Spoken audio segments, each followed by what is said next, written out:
Arsenal win by 5-0. So you know what that means. We have to return back with the Arsenal show.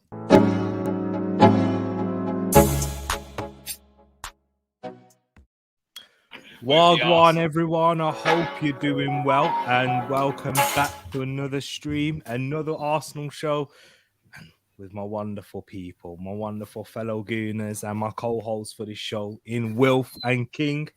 Wilf, big up yourself, man. How are you?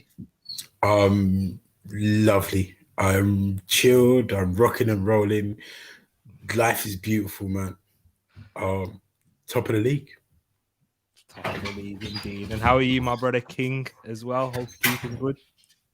Well, I'm really happy today. You know, I feel like Brighton might brighten up the day for us. You know, after that weekend. Exactly. Love that.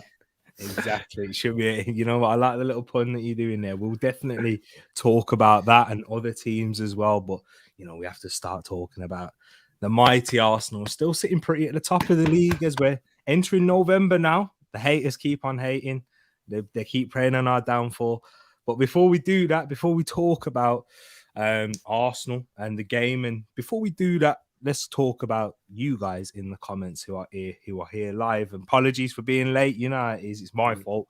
I fell asleep beforehand. I sent the link to these man late as well. So, guys, it's my fault. It's all on me today. Big up to everybody in the chat, man. Exactly. Big up Errol in the place, saying big up, bro. We got Bradley in here as well, our brother.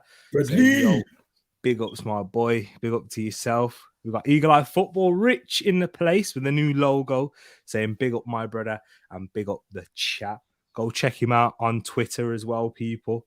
At Eagle Eye Football, they've got a challenge going on right now, and you know, I know Will dabbles in a little bit of the music game, and I'm having a look at King, and you know, he looks like he's got a few bars himself. So yeah, go check it out, people. For sure. What's this challenge? So it's you know the intro music, the one that CM does, our brother CM in the place. Yeah.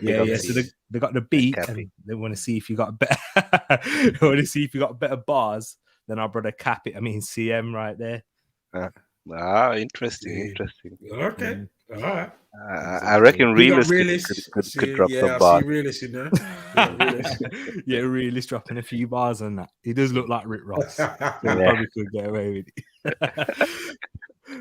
Big up yourself, Know How, as well, saying T finding a cap that says Premier League winners 2022-2023. I mean, merch coming out soon. Well, if we win, you have to do it. If we win, have to do it. Exactly. I've told you, man. I've already got it planned. MAGA, make Arsenal great again, man. You see, with the Premier League winners 2020. Red and white as well. Red and white. Good thing. But this is what I'm not liking. These rumors, these allegations you're putting in there, doing my makeup, man. I needed to today. I could act like I'm not tired, but you know what? Who's tired when you're sitting pretty at the top of the league? Exactly. No fatigue there, man. No fatigue there. Exactly right there. Look, it's a bit lonely at the top. It is lonely. It's tiring as well, isn't it? It is indeed. We'll get into it, and we can see Wilf in here, omnipresent as well. The Don himself. Be careful. He's always here. He's always watching. He's always lurking. We've got Realist saying Wilf 18 goals in the Prem. He keeps jacking it up. I said 17 and second and a cup, but Realist is jacking it up because he's getting scared. He's getting scared that I'm going to reach the target, so he keeps jacking it up. We'll definitely talk about this. Don't worry. He'll probably drop 20 next week, you know. Yeah, I know. Exactly. He says, big up the panel, and I hope y'all get relegated. Haters gonna hate. And then Louis, big up my brother himself. We only need about 9 more points and then we're safe, innit? For the season. Yeah, something like that. Yeah. You're right. About 9 points, man. Exactly. I mean, it's true. And certain teams that, you know, Liverpool, they're worried about that right now. But you lot mind the gap. Exactly that. You lot absolutely smash Forest. Hope we can win at their place. Maybe we've given you the formula, Louis. Maybe we have, but yeah, we'll have to. Who's doing support? Crystal Palace. Okay. Yeah, CPFC. Big up yourself right there. Big man 17, 18, don't matter. He ain't getting that in the Prem. We'll talk. We'll definitely talk. But guys, without further ado, Wow, the if you hate. haven't done so already, make sure you smash that like button. For not just for myself, but for the wonderful guests who have taken their time out to talk about Arsenal, to talk about not just Arsenal, but everything surrounding them, you know, the downfall of other clubs and everything, and providing you this great content. Guys, do it for them, not just for me, and for each other in the chat, because you guys are amazing. But let's get into it. So, Wilf actually hit me up with a little bit of a message earlier on today, right? And he said he wanted to talk about something which kind of was perfect in terms of how I wanted to introduce this show, because we didn't do a show last week for the Southampton defeat. And I mean, no, not defeat. I mean, you'd have thought it was. And, Exactly. when you win all the time, it kind of feels a draw feels like a defeat. Yeah, So, you know. you know it. Exactly. You know Exactly. It was a slip of the tongue, but it makes sense, actually. It does. But yeah, we did have that draw at Southampton where there was a lot of, you know, disappointment that we all felt as Arsenal fans, and there was a little bit of negativity creeping in, but then that was added on top with that PSV result. And yeah, it wasn't great. It wasn't a great showing in the second half, and we were starting to see a little bit of, you know, cracks starting to show, not just within the team, but I would say within the fan base as well, and how they look at this team. And Wilf, just going into this game, and then we'll get your thoughts as well, King. What was your thoughts and feelings surrounding the negativity that was starting to creep in at the fan base? It bugged me. You know what I mean? It bugged me a lot. I mean, and I do know that it's a minority of our fan base, and I'm sure every fan base has got them. But the negativity, you'd have thought that we were, you know, after the first 3 games of last season, you'd have thought that's where we were. And we've waited years, almost 2 decades, to be in this position, to be up there in amongst it, flying high. And the moment we do, the first sign that we're not perfect, Mandem is losing their mind and ready to bring out their agenda and stuff. And I've noticed that, like, there was after the win yesterday, those same men were quiet, where you'd think, oh yeah, this is a time for them to step up and go, yeah, I was wrong and I'm glad to be wrong and whatever. Don't hear nothing. It's almost, and it's been like this for a while. And I'm going to say something probably controversial here.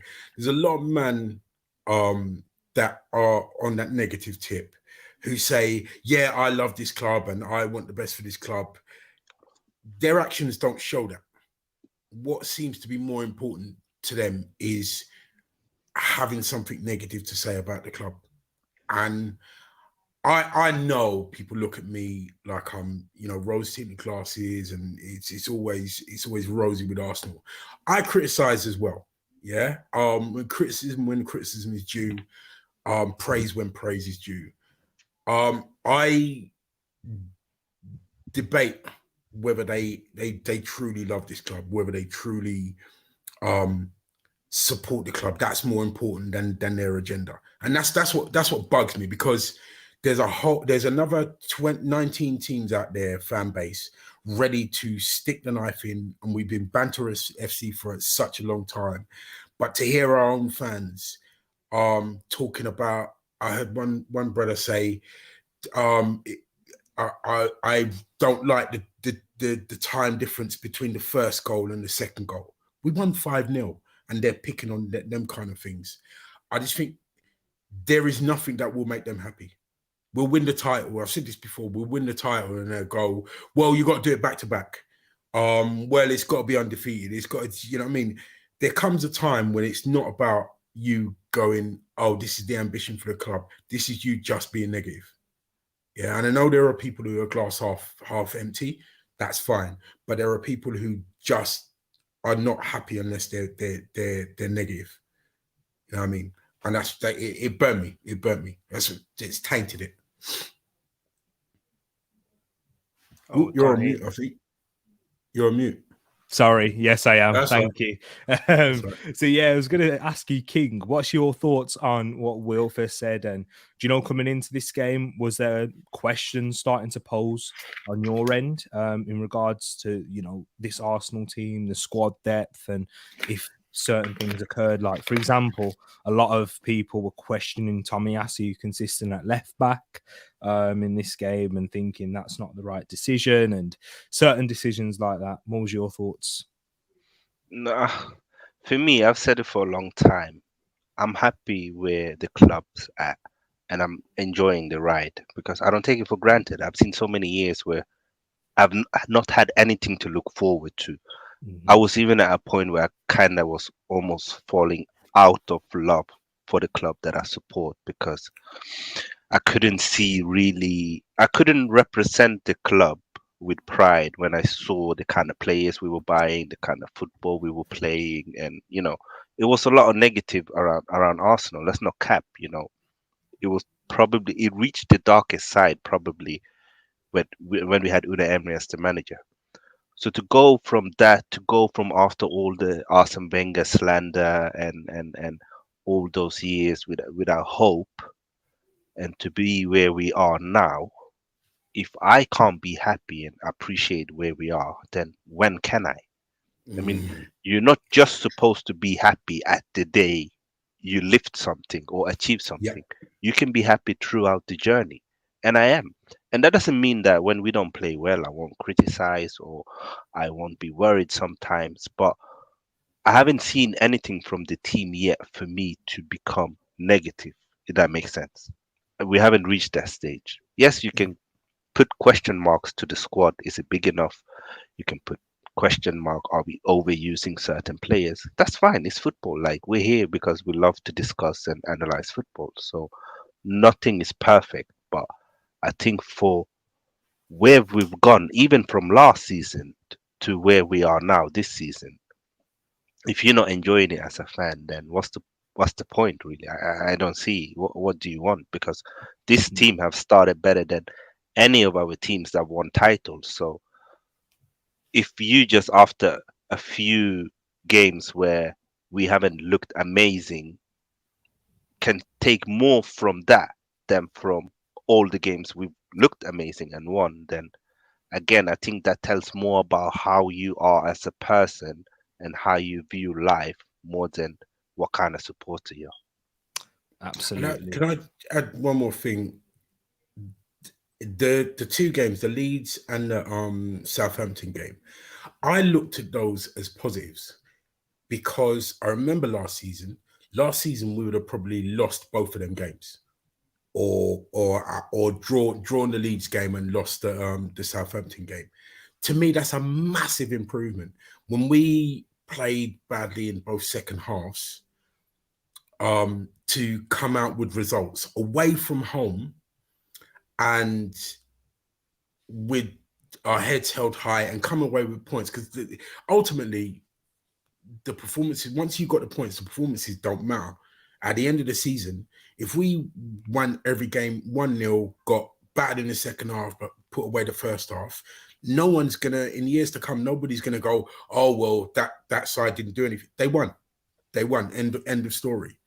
And I saw progression, and I saw resilience, and I suppose I'm going to nick Realist's name. I'm being realist about this. I see a hunger in this team not to lose, and we. I think people forget that there's not one team on the pitch. Yeah, there's not just Arsenal and you're playing a bunch of under 13s. You're playing against Mandem who are fighting for their lives, fighting for their Premier League survival, fighting for their fans.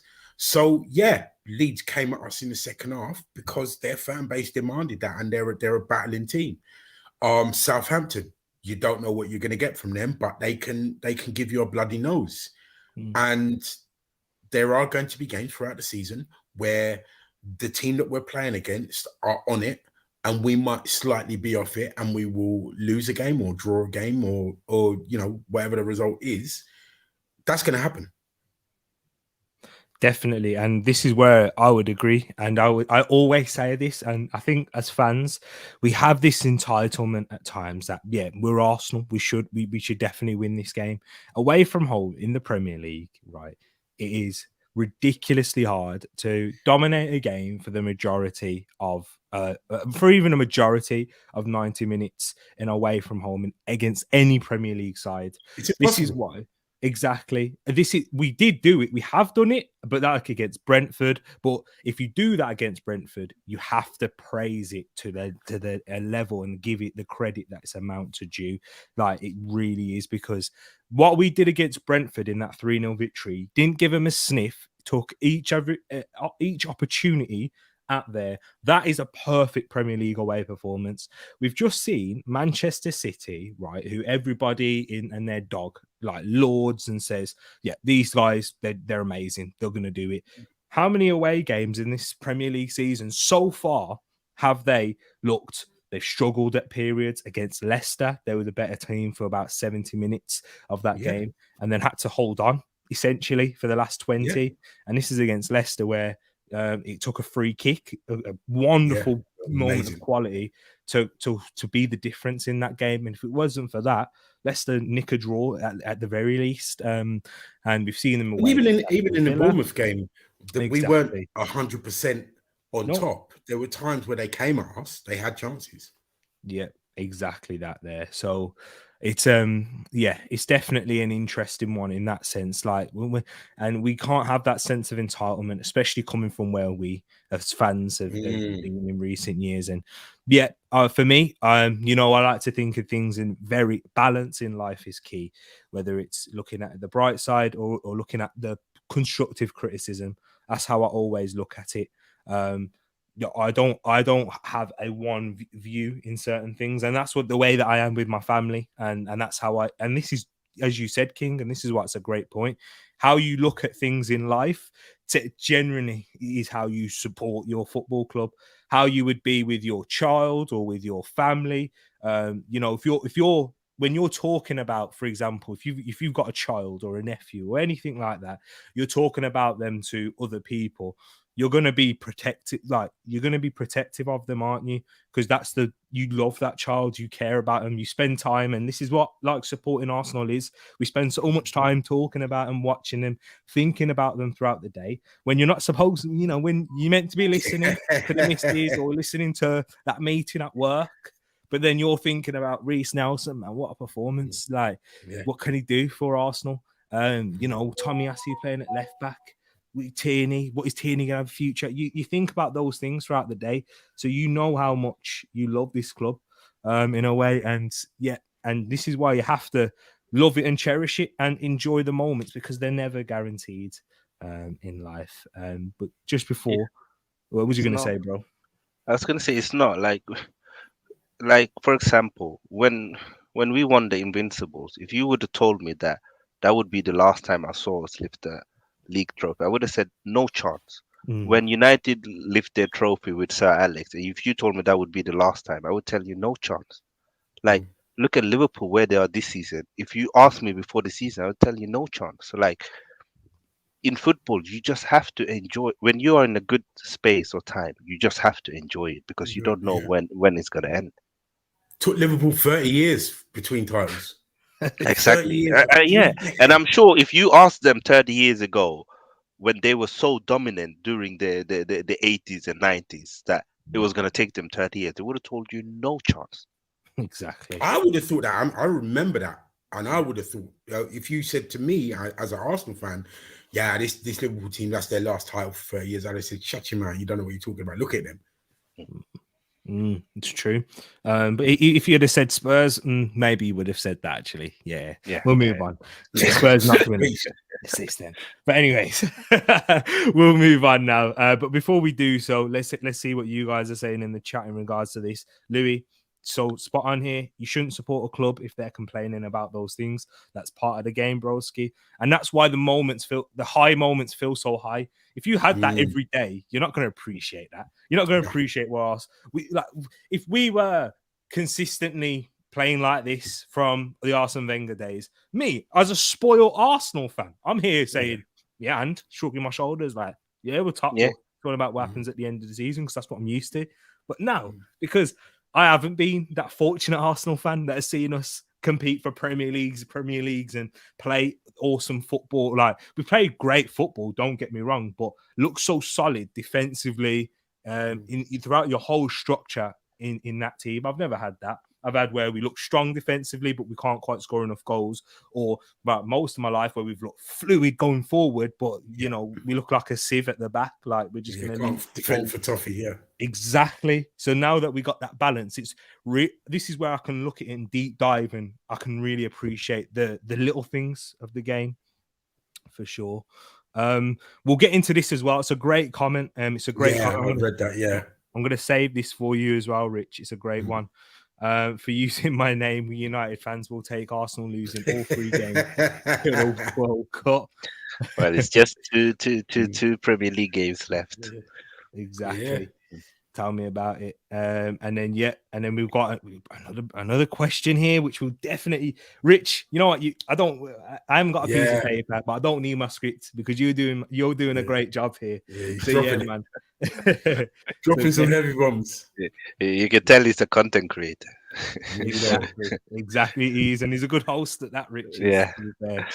And Moss in here talking about didn't know this was on. Jesus creating. Well, turn on post notifications. I was even late. You know what I mean? I was even late. So, yeah. Jesus creating could have been 3, 4, 5 assists, but yeah, needs himself to get a couple here. We'll definitely talk about that in terms of Rich's question. But let me start off with this, and you know what? We'll start off with you, Wilf. In particular, what was your biggest takeaway from this game? Not individually, but from Arsenal as a team in this one. Responding when we're talking about the negativity, where the questions were starting to raise. What did you learn anything different? Would you say from this team? Yeah. They can respond now. You know what I mean? They have it in them to respond. Yeah. They have the ability. They have the players. They have the system. They have the patience. They have the fortitude to respond. They've grown. One of the biggest takeaways from the game yesterday, for me, is that the goals came from all over. Yeah, you had Odegaard scoring, you had Martinelli scoring, you had your man coming off the bench and scoring, and all them doing them kind of things, which is something we were crying out for last season.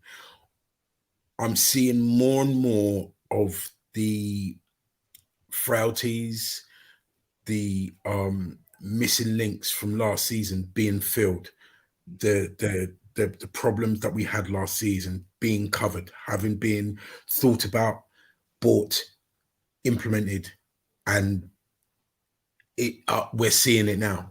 And that's what I saw, because last time last season when we had a loss, we'd go on 2 or 3 game losing streak or not winning. This time it's almost like they take it as an insult that they lost the game, and the next person is gonna feel it. You know, like sometimes when you're a kid and somebody upset you at school and you got into a fight and the next fight, somebody's getting thumped down. The next person who walks past is getting thumped down. They didn't actually do anything wrong. They're just doing their thing. That's what it feels like with these man them. I'm seeing progression, which is what I wanted. Yeah, definitely. And King, that fast start that we had, they've been back. I mean, they never really went anywhere because we started fast against Southampton as well. What was that early passage of play? The first goal. We'll talk about that one now, guys. The ball from Martinelli. Well, actually, let's go back even further because I think this is important. When we was talking about Party. There you go. Exactly that there. And even the first one, I think Tomiyasu breaks the ball. Tomiyasu. Right? That's what I was thinking. Yeah. So Tomiyasu, who was questioning at left back, that counter press, we lose the ball and then we win it back straight away. Tomiyasu, throughout most of that first half, did exactly that, getting tight to Gibbs White, getting tight to whoever's playing on that right, whether it was Lingard or even a one-knee dropping in there at points. he was excellent at counter pressing and winning it back. Wins it back in that left back position, plays it forward to, was it Partey and then to Martinelli? Yeah. And then Partey, ball progression once again, 11 progressive passes in this game today. Ridiculous. We'll talk about him as well. But to Martinelli, who gets that ball, and how many times do we see this? Lifts his head up now and plays the ball with a lot of zip, a lot of vim, but not just does that. Follows the pass, the basics of football. When you've coached, what do you teach kids? Follow your pass, make that run into that box. If you're playing it forward, follow that pass, make that run beyond, gets out to Saka, and Saka, who was shining in that first 20 minutes of this game, whips it in for Martinelli to have that header at the front post. What was your thoughts on that?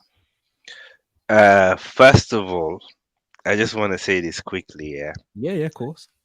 Before we say that a player can't play in a position, let them have a run of games. We did that first with Ben White at the start of the season. He's not a right back. He needs to play centre back, or we need to bench him. I've seen the same comments against Tomiyasu. He's not a left back. Only play him if he's up against Salah. Like, guys, the manager see these guys every day in training. If he puts them out there, maybe there's a reason, and maybe we wait until they've played like 10, 15 games in a run, and then you can say, you know what, maybe that's not their position. Because even Thomas Partey, it took time for him to become a DM. But look at how good he is now and how important he is for the team. Like we saw yesterday, Tomiyasu wins the ball, give it to Partey. Partey breaks the line, give it to Martinelli. As you said, Martinelli puts it out, I think, to Odegaard, takes a run, Odegaard to Saka crossing. Wonderful goal. Wonderful goal. And this is the reason why I've humbled myself in what I think I know, and I trust the manager more, because in the end, he and his coaching staff, they are there. They watch every game, every detail. They break it down, video analysts, data analysts. They have all of that. So if they believe in something, it's based on something. And I know, as a football fan, it's only so much you can pick up from a game. Exactly. I mean, you probably need to watch a game 10, 15 times to do a proper breakdown of the game. And we watch it once, maybe twice at maximum. So it's like, trust them until they've proved you wrong for a long time. I think that's when you can start questioning. And another thing is, like, with Tierney, he's been with us for 3 years. And under these 3 years, he's never shown that he can play 2 games a week. So maybe he's being managed. Maybe he's actually, for the first time, being managed, guys. It doesn't have to be a negative thing whenever someone is benched. I remember last season we had the situation. Oh, he doesn't like Martinelli. He doesn't play him. He doesn't rate him. But come on, where's that noise now? Exactly that, spot on. And Wilf, he's spitting bars there. I know that. I know, that's why I hate him, because I didn't want to go after him, because I knew he'd be saying everything that I need to say. But I wanted to hear your thoughts on Martin, the link up that we're seeing, like, between Saka and Martinelli, right? Because they've definitely linked up together more than one occasion. I can remember the Aston Villa game, that Martinelli goal with that one there. Saka once again picking him out at the far post with those runs. And I think Martinelli, we've seen him have this in his early part of his career. You see, but then with Arteta, maybe he's been taken a little bit wider, and Arteta, once again, like King said, which perfect adds on to this, took him out of that side, let him work and develop on areas of his game. As he said himself, we need to get Martinelli to have gears. We need him to learn how to shift gears between games instead of playing at full throttle, because you won't be able to do that in the Premier League throughout and maintain a consistent level of performance throughout 90 minutes, let alone throughout a period of fixtures. But we're seeing Martinelli make those runs back into the box and pick up those central areas. How are you feeling with Martinelli and Saka's development together, as they are the future of us? I'm scared for our opposition, because they haven't hit peak yet, even peak for this season. And I'm starting to see exactly why Arteta held him back last season. Arteta sat him down on that bench and went, watch what Saka's doing. Look at Saka, how he manages a game, what he's doing in the thing. Don't worry. Your season will come. Your body's growing. I want next season is your season. And you're seeing it now. Everything that he sat there and watched and learnt from the bench, he's implementing now. And now it's like, just when last season, everybody was like, right, next season we got to look out for Saka. Whenever we play Arsenal, Saka's the man, whatever. And now it's Martinelli on the other side, and people are like, oh crap, we just finished working out how to deal with Saka, and we got this brother on the other side causing havoc, chaos, storms in out of nowhere, and we still got to deal with Saka.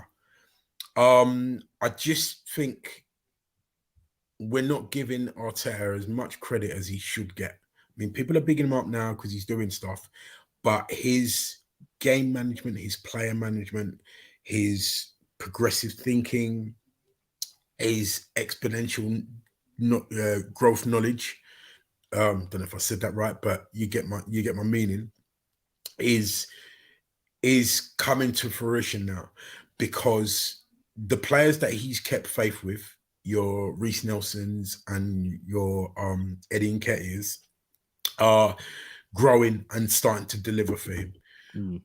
When we all said, get rid of him, get him out the door, whatever, like King said, you got to trust these men that they know what they're doing.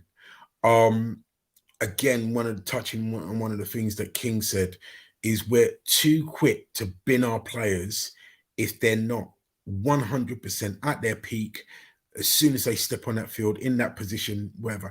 We have got two players in Ben White and Tomiyasu who are accomplished in their own position as centre-backs, yeah? But are learning exponentially, ridiculously fast other positions. Tomiyasu is one of the best man-to-man battlers. You don't want to come up against him in the league. I defy you to find me two better one-on-one defenders in this league. Yeah, probably the other one is we have in Saliba. It's that two-pronged side is causing teams problems because you can't double up on either side, because if you double up on one side, you're leaving someone else free, and you can't afford to leave either one of them one-on-one with a left back. Remember we said this about Zaha and Benjamin White with Saliba coming on. You can't keep putting 2 and 3 man on Saka, because Jesus and Martinelli will kill you. And if you put 2 man on them, then one of the others is going to kill you. It's ridiculous. It's a ridiculous wealth of riches that we have. Definitely. You know what I mean?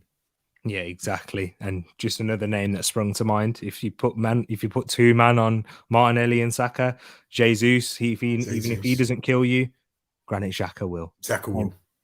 Please tell me we're going to talk about him later. Of course, man. We got plenty of time. We got plenty for sure. But yeah, let me move things on into this. This was a big point in the game, and this was when Reece Nelson was introduced, right? King, yeah.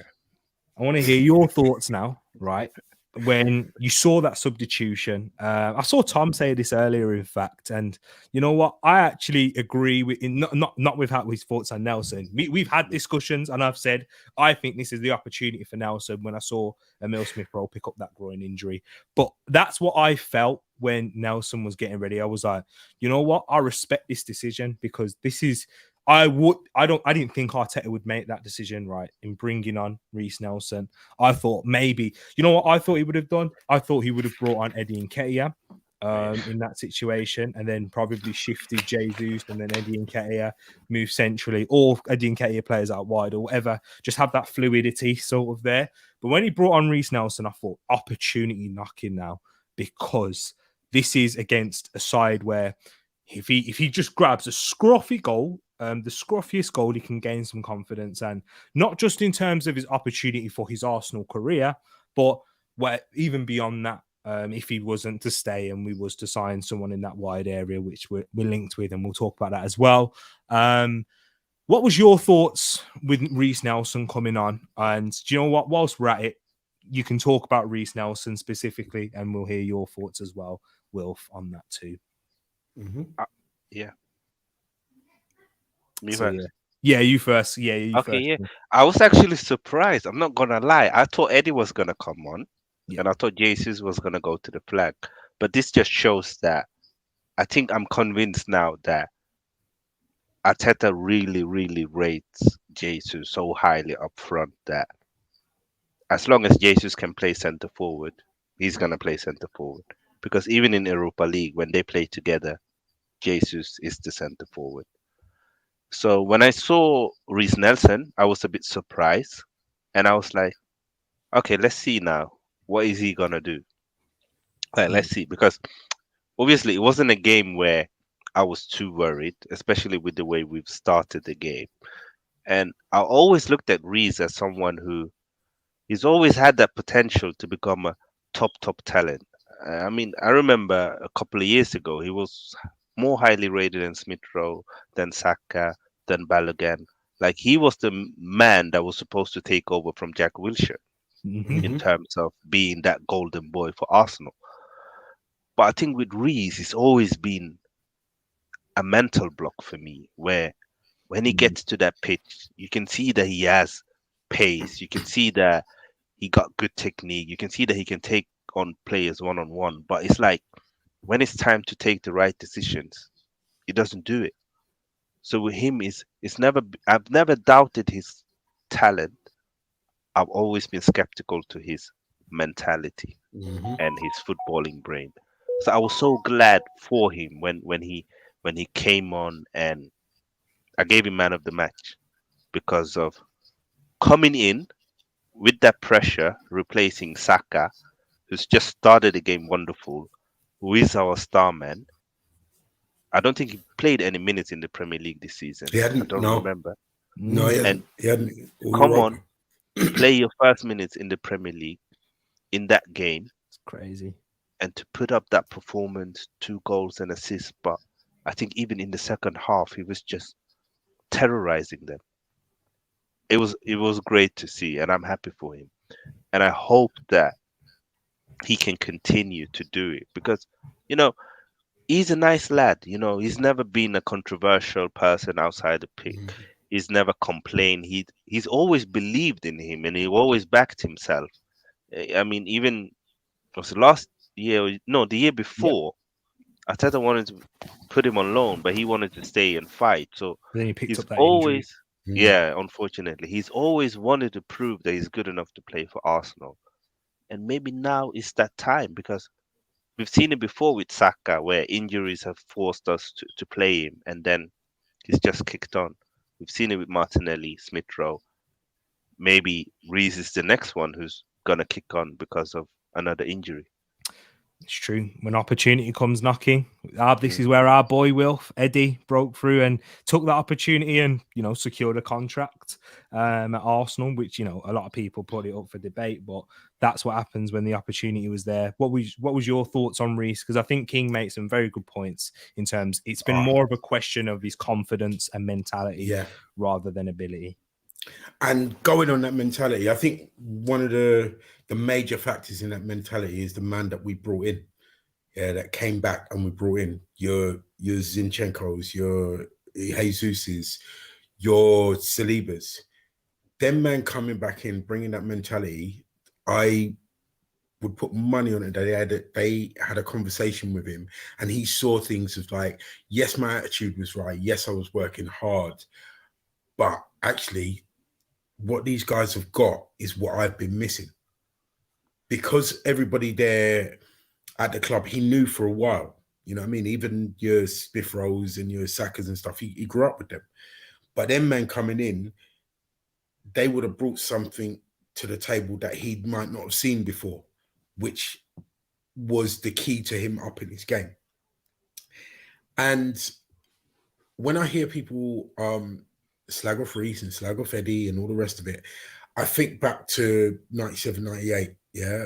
When man like Christopher Ray, man like Alex Meninga, man like Luis Barmorte were vital for us winning the title. That last 10 games where everybody was injured and they were out on their feet, these boys come in, did that 10-game run, they did their job and got us over the line.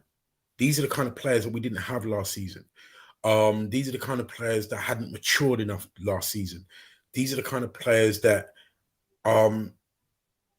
didn't have the examples that they needed for last season.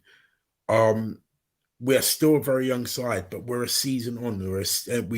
We've faced disappointment in not making the top four, even though that would have been punching above our weight, which we still were.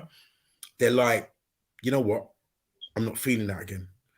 And they're still young.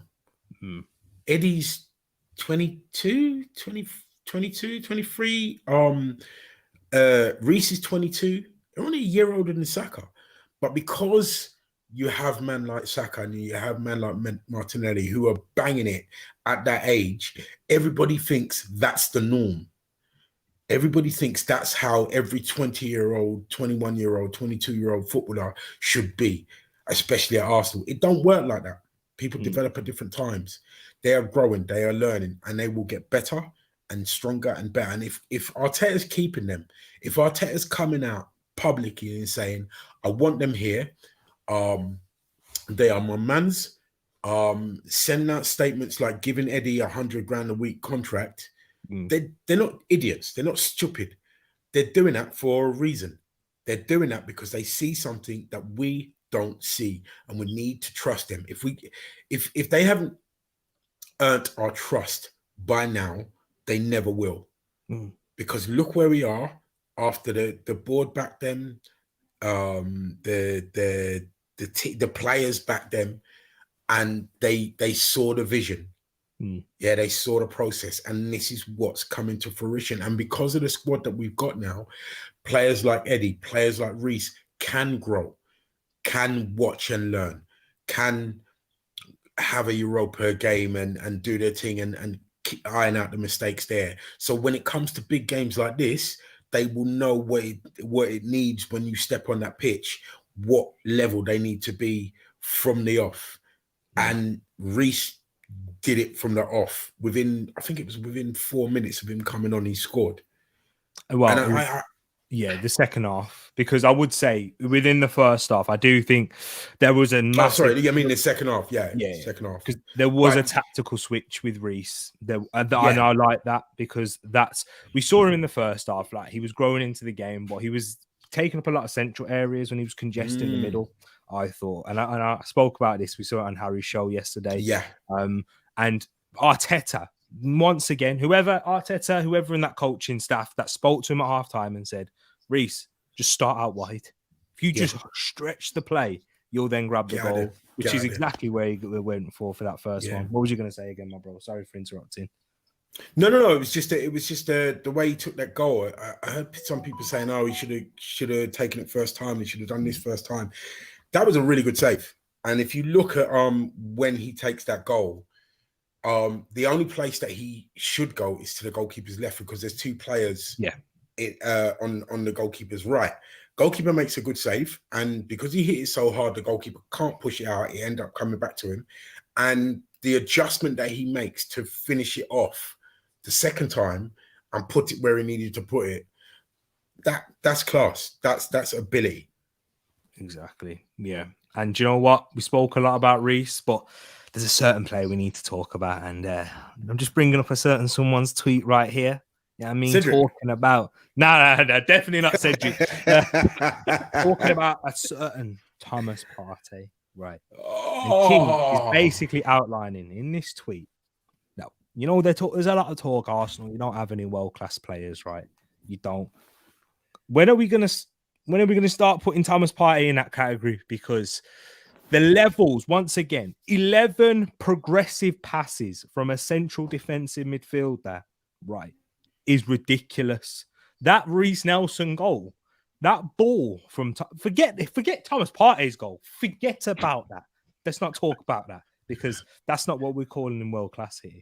It's he brings. They called him the octopus for a reason, right? At Atletico Madrid, winning the ball back defensively, he's very good at that. He's elite, I would say. He can, he can get around the pitch. We know that. We know that's not an issue. Rich and my fellow Ghanaians, you know about that. You know how good this man is and how many goals he can get. But what separates him from a lot of these players is the progressive passes. And and he's so unpredictable with playing that ball forward into that midfield, through the lines, one touch play. Him and Erdegaard have a ridiculous link up. I love watching them pass the ball to each other because they both are well ahead of many midfielders. Do you know what? This is why we talk about and we say, well, with Erdegaard, you can get to that level because you are one step ahead, like Thomas Partey is. And to be that, you got to know what you got to do and you got to have the execution to do that. But King, you spoke about Thomas Partey. Yo, you got some big bold statements. I know you're ready to make. So the floor is yours. Listen, for me, when you are one of the best players in the world, playing the role you are playing at a high level, week in, week out, and you've done it for more than 2 seasons, we have to put you in that conversations. Like, and the thing is, what makes world class players stand out is that when they are not playing, you immediately see the difference in level. And when Thomas Partey plays for Arsenal, the level of football we can play, and when he's not there, that's what a world class player bring to your team. It's not about who's flashy. It's not about moments. He dominates games for us, whether it's with his physicality, his mobility, his ball progressing, his passing, his awareness of covering for the back line. He's up there. And when you look at the best DMs in the world, well, you can talk about Rodri, we can talk about Casemiro, but no one can tell me that he's not in that conversation because he's better than Fabinho. Fabinho, yeah, 3-4 years ago was better than him, but he surpassed him. So when you can't name 5 players that are better than you in your position, how can we not call you a world class player then? Because you can't tell me that there's just one world class player or 2 world class players in one position. He's up there. Like, just look, why are we where we are now? He's one of those reasons. Why are we playing the level of football we are playing? He's one of those reasons. For me, he's world class. I don't know what more he needs to do now because he's given probably 3 wonderful seasons for Atletico Madrid before he joined us, and that was at the highest level in La Liga and in Champions League against the biggest team. And he's doing the same now for Arsenal. Yeah, exactly. And do you know what? Vibes is in here asking the question, Partey world class. And I can understand why you would say that, as you know, because of injuries. That's the only reason for me why he's not in there. Not because if we're talking about the level that he has performed at, we missed him majorly against you guys. And this is where I think Sambi Lokonga is a little bit of a victim of Partey's importance and his success. Because the way we know Sambi Lokonga is not a natural 6 anyway, and neither was Partey, by the way, 2 years ago when he was playing in this position. So maybe we should calm down a little bit on Sambi, just a little bit. But also the fact that Partey is playing at such a high level in that area of the pitch, and we are built up. We're essentially built not just our defensive structure in midfield, but our progressive structure. He's the first point of ball progression. He's the one who gets the ball into Erdegaard, where Erdegaard's able to have space. If we play for example, this is where Zinchenko's importance is there as well now, especially if we don't have a Thomas Partey, like against Fulham when we had down Nenny there, and he had a good performance because Zinchenko was next to him and he was able to play those progressive passes way quicker and way earlier. But that's where we don't get. If Partey's not at his best, whereas we saw against Southampton, then Ødegaard can get a little bit and lost. And it's not a blame on Ødegaard. It's because he will get crowded out in those situations because we're not getting the ball advanced quick enough, anywhere near as quick enough as we do when Thomas Partey is on form, like we saw yesterday. That's why Ødegaard's out there having a blast and he's finding space, twinkle toes, doing his thing, because it's a knock-on effect. Football is a team sport, right? And Thomas Partey is a central figure in there. Yeah. And man, I just want him to stay fit all season. Yeah. Wilf, talk to me about the king. No, I was about to say the king. You know what? I mean? I agree with people in the chat. Arsenal have no world-class players. We have universal class players. I'll take one step because I'm sorry. I don't know many teams with a player who he's the one that you pivot your midfield, your defense, he's your spine. He's that integral to the team that you see such a difference when he's not on the pitch. Yeah. Compared to anyone else. People need to put some respect on Partey's name. Forget injuries. I'm talking strictly on ability. I'm hard pushed, like King said, to find 5 men in that position in the Premier League, in Europe right now, who is better than him. Maybe on a par, but better. Yeah? And that's how I judge world-class players, bro. If you top 5, carry on. Yeah.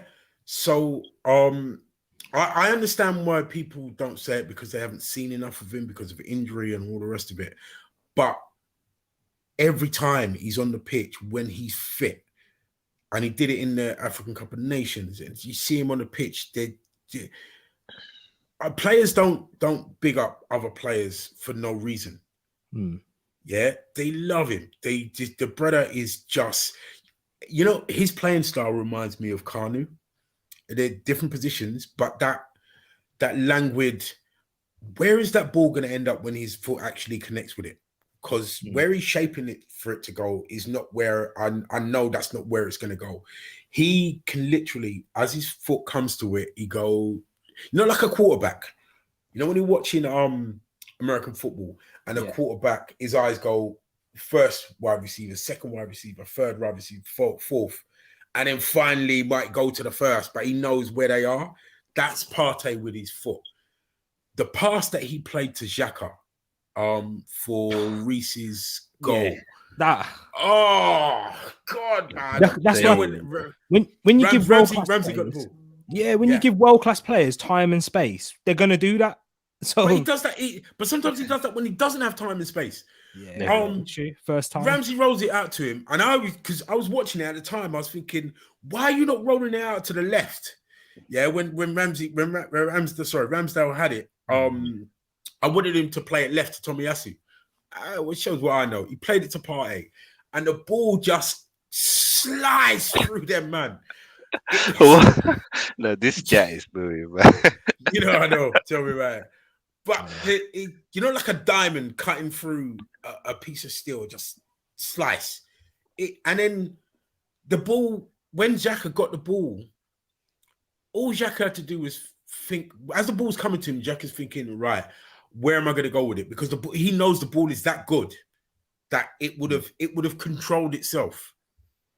And he does that minute by minute, game by game. Brother had over 100 pass completion, 100 passes in a game, like 100. I think something like he successfully made about 103 out of 115 passes. Yeah, some kind of ridiculous stat, and he just controls the game.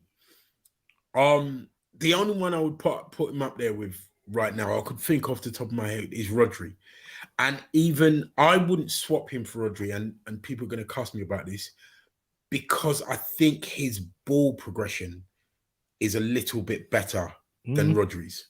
I, yeah.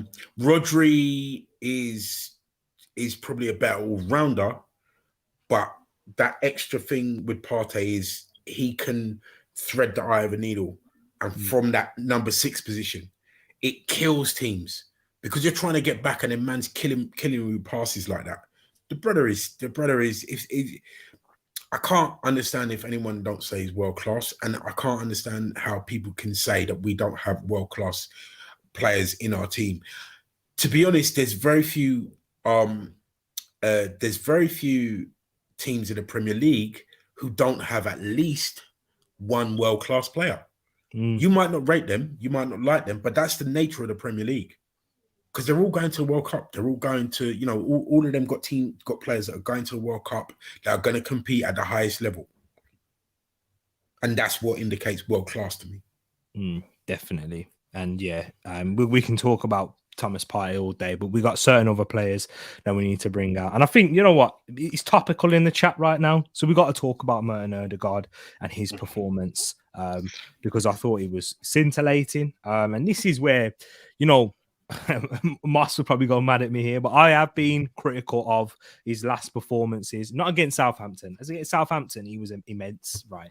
Like, it's a shame that we didn't win that game because I thought he was wonderful in that one, and how he created so many chances for Jesus and whatnot. But against PSV and also, mainly against PSV, he's in the away game. The first game he came on, and he's excellent.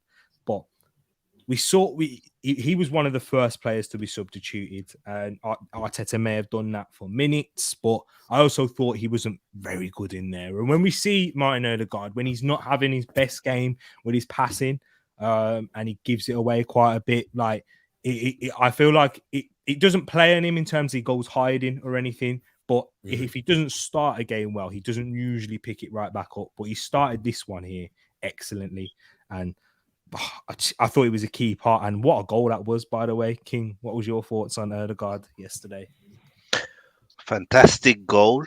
I think he grew into the game. I think first half he had spells where he was not in the game, but he still had some wonderful touches and passing combination. I think in the second half, we saw the best from Ødegaard. And I just think that people sometimes, like, I have this conversation with a lot of Arsenal fans, and I keep telling them that Ødegaard is not playing number 10 anymore. He's a number 8, and he's more on the right than he is in the middle or on the left. And because of that, he's not going to be involved in the game all the time because he's not playing central. That's the system we have now, where Xhaka could be the left 8 or Ødegaard could be the right 8, and a lot goes through Thomas Partey. Because Thomas Partey passing is so good, we don't really need a number 10. And because we don't need a number 10, he's gonna be more of a moments player, Ødegaard. So it's gonna be moments where we are attacking on the other side and he won't be involved in the game. But what you always get from him is that he's gonna work hard, he's gonna do his pressing, he's gonna put in a shift, and he's always gonna be one step ahead. So whenever the ball comes, he already know what he's going to do. So yeah, you might see him less involved in games than we want him to see, but you can tell by his numbers that this season he got more assists, got more goals, and he's growing. Like, he's just, I think sometimes, fans like to label a player as something, and when they are not that anymore, they don't rate it because yeah, but he's supposed to be a number 10, so he's supposed to start every attack. He's supposed to create every chance. But we play with so many people involved in creating. Sometimes it's Xhaka who's the creator. Sometimes it's Saka. Sometimes Jesus. Sometimes Martinelli. We don't have one creator anymore. And that's why, as a team, we are scoring more goals and creating more goals because we're not. It's not a Mesut Ozil situation where one guy is gonna be the main creator and the rest are gonna be finisher. So it gets plus and minus. So you see less of Odegaard, but he will still have moments in the game where you look at him and be like, wow, this guy can play ball. But yes, he can improve. Yes, he can be more involved. Yes, he can score even more goals because I've said it before. His finishing is good enough for him to score more goals. He's just sometimes wants to put the extra pass in. But I think Arteta is challenging him to score more, and I think this season and next season he's really going to kick on that. Definitely hear you on that with Odegaard. And what about you, Wilf? What do you want to mention? In terms of his Firstly, I'm going to say something. I'm not coming on the show again if I have to go after King because there's nothing left to say after he dropped his facts, man. I mean, sorry. the brother, because right. First, I disagree with you, and we've had this argument. I think Odegaard has been consistently good throughout the season. Not consistently good in each area. He might not have dominated games or orchestrated games. And when he's not doing that, he's leading the press. When he's not doing that, he's chasing back and he's doing his defending. You talk about him not hiding. You know where he is on the pitch. Sometimes you see him, you're thinking, what are you doing back there, bruv? We have evolved past that number 10 thing because we don't need a number 10, and we have a number 10 in Odegaard that can play wide left, wide right, down the center, dropping into that number 6 sometimes, because sometimes you see him behind Partey. You'll see him in that half space between Saka and Jesus, up in the box like Xhaka is on the other side, because he's all over and he's not got that one position like we had with Ozil. Ozil played one position only. That's it. You cut him out, mark him out, game done. You can't man mark Odegaard because you will be so out of position and leave so many holes. It's unbelievable. And he's such an intelligent player that he doesn't push things on certain games. Like, you know, when you're playing and you're not playing well and you're forcing it, he doesn't force it. You'll see him go, you know what, today my passing is not 100%. So I will concentrate on what is 100% in this game. Next week, when his passing is cracking, he will kill you with it. When he knows he doubts his ability to score, he'll lay it off. Yesterday he had his yesterday he had his shooting boots on and was like, nah, later. The intelligence of that kind of player is incalculable. Yeah, you really can't. I've very rarely seen players like that. I'm always scared to say this because people will think that I'm saying he's as good as, but he has the same qualities as a KDB. I'm not saying he's KDB. KDB is arguably the best midfielder in his position in the world to date. I'm saying he has a similar football brain. I'm saying he has a similar attributes and the similar analytic thinking on the pitch, where he will orchestrate things. He can see use that American football analogy. He's a quarterback. He can see the field. Bergkamp had it. These men had it. Again, I'm not saying this. He's going to be this. He may well be. He has the potential, but he's not that yet. But they start like that. It's the same with this Arsenal team. I compare them to the George Graham years and the Invincibles. I'm not saying they are going to go on to achieve that, but the same nucleus, the same trajectory I saw when they happened, because they didn't just come into the team and be the Invincibles. They had to grow and develop, and season after season. I see that with this team. I see that with Odegaard. He is going to be immense. There you go, right there. I could definitely agree and say, you know, that potential is there to be world class, because you can see it. You can't teach a lot of the things that he has. And Moss makes some good points in terms of his pressing, and that's what he'll give you even if he's not having a great game, which is what I like. When he's not having a great game with the ball at his feet and his passes aren't quite finding their man, he'll still offer you a lot in that sense. But yeah, we've got to, because you know what, we're an hour and 5 minutes in. There's still a few things that I want to talk about, but the main things, right? And I'm going to kind of group some of these players together. Okay. At the back, right? At that back, Benjamin White, that block, yeah, that he made at 1-0 because Gabriel made an error. He played that pass, and this is when I want to group them together because I want to hear your guys' thoughts once again, right? Gabriel getting, like, you know, once again throughout the fan base, oh, what's he doing? You know, so much. Brother, he makes a mistake, yeah, and yeah, definitely that Ben White saves him, which is football, right, guys? Yeah. I know we got enough of the man them who play ball in here. Okay, yeah. When your teammate saves you, like that should save you from getting criticism in that case. Because you buy him a beer afterwards. Exactly, because I've seen Gabriel do that, and this is where agendas, and this is where King, like we spoke about it previously. When people have this preconceived conception in their head about a player, right? Saliba literally against Leeds, Southampton gave the ball away and nearly put it on a plate, and if it wasn't for Gabriel, nobody would. But Saliba, this is not me criticizing Saliba because this is how it should be. You don't criticize Saliba because it's happened now and your teammate saved you. That's what centre-back partnerships are about. If we was to watch every single minute of Rio Ferdinand and Nemanja Vidic, we would have seen so many times Rio saving Vidic and Vidic saving Rio because that's how football is. It's a team. That's why it's a team. Exactly. So I just wanted to hear your thoughts on Benjamin White and Gabriel and anyone else that you want to mention out of the defence.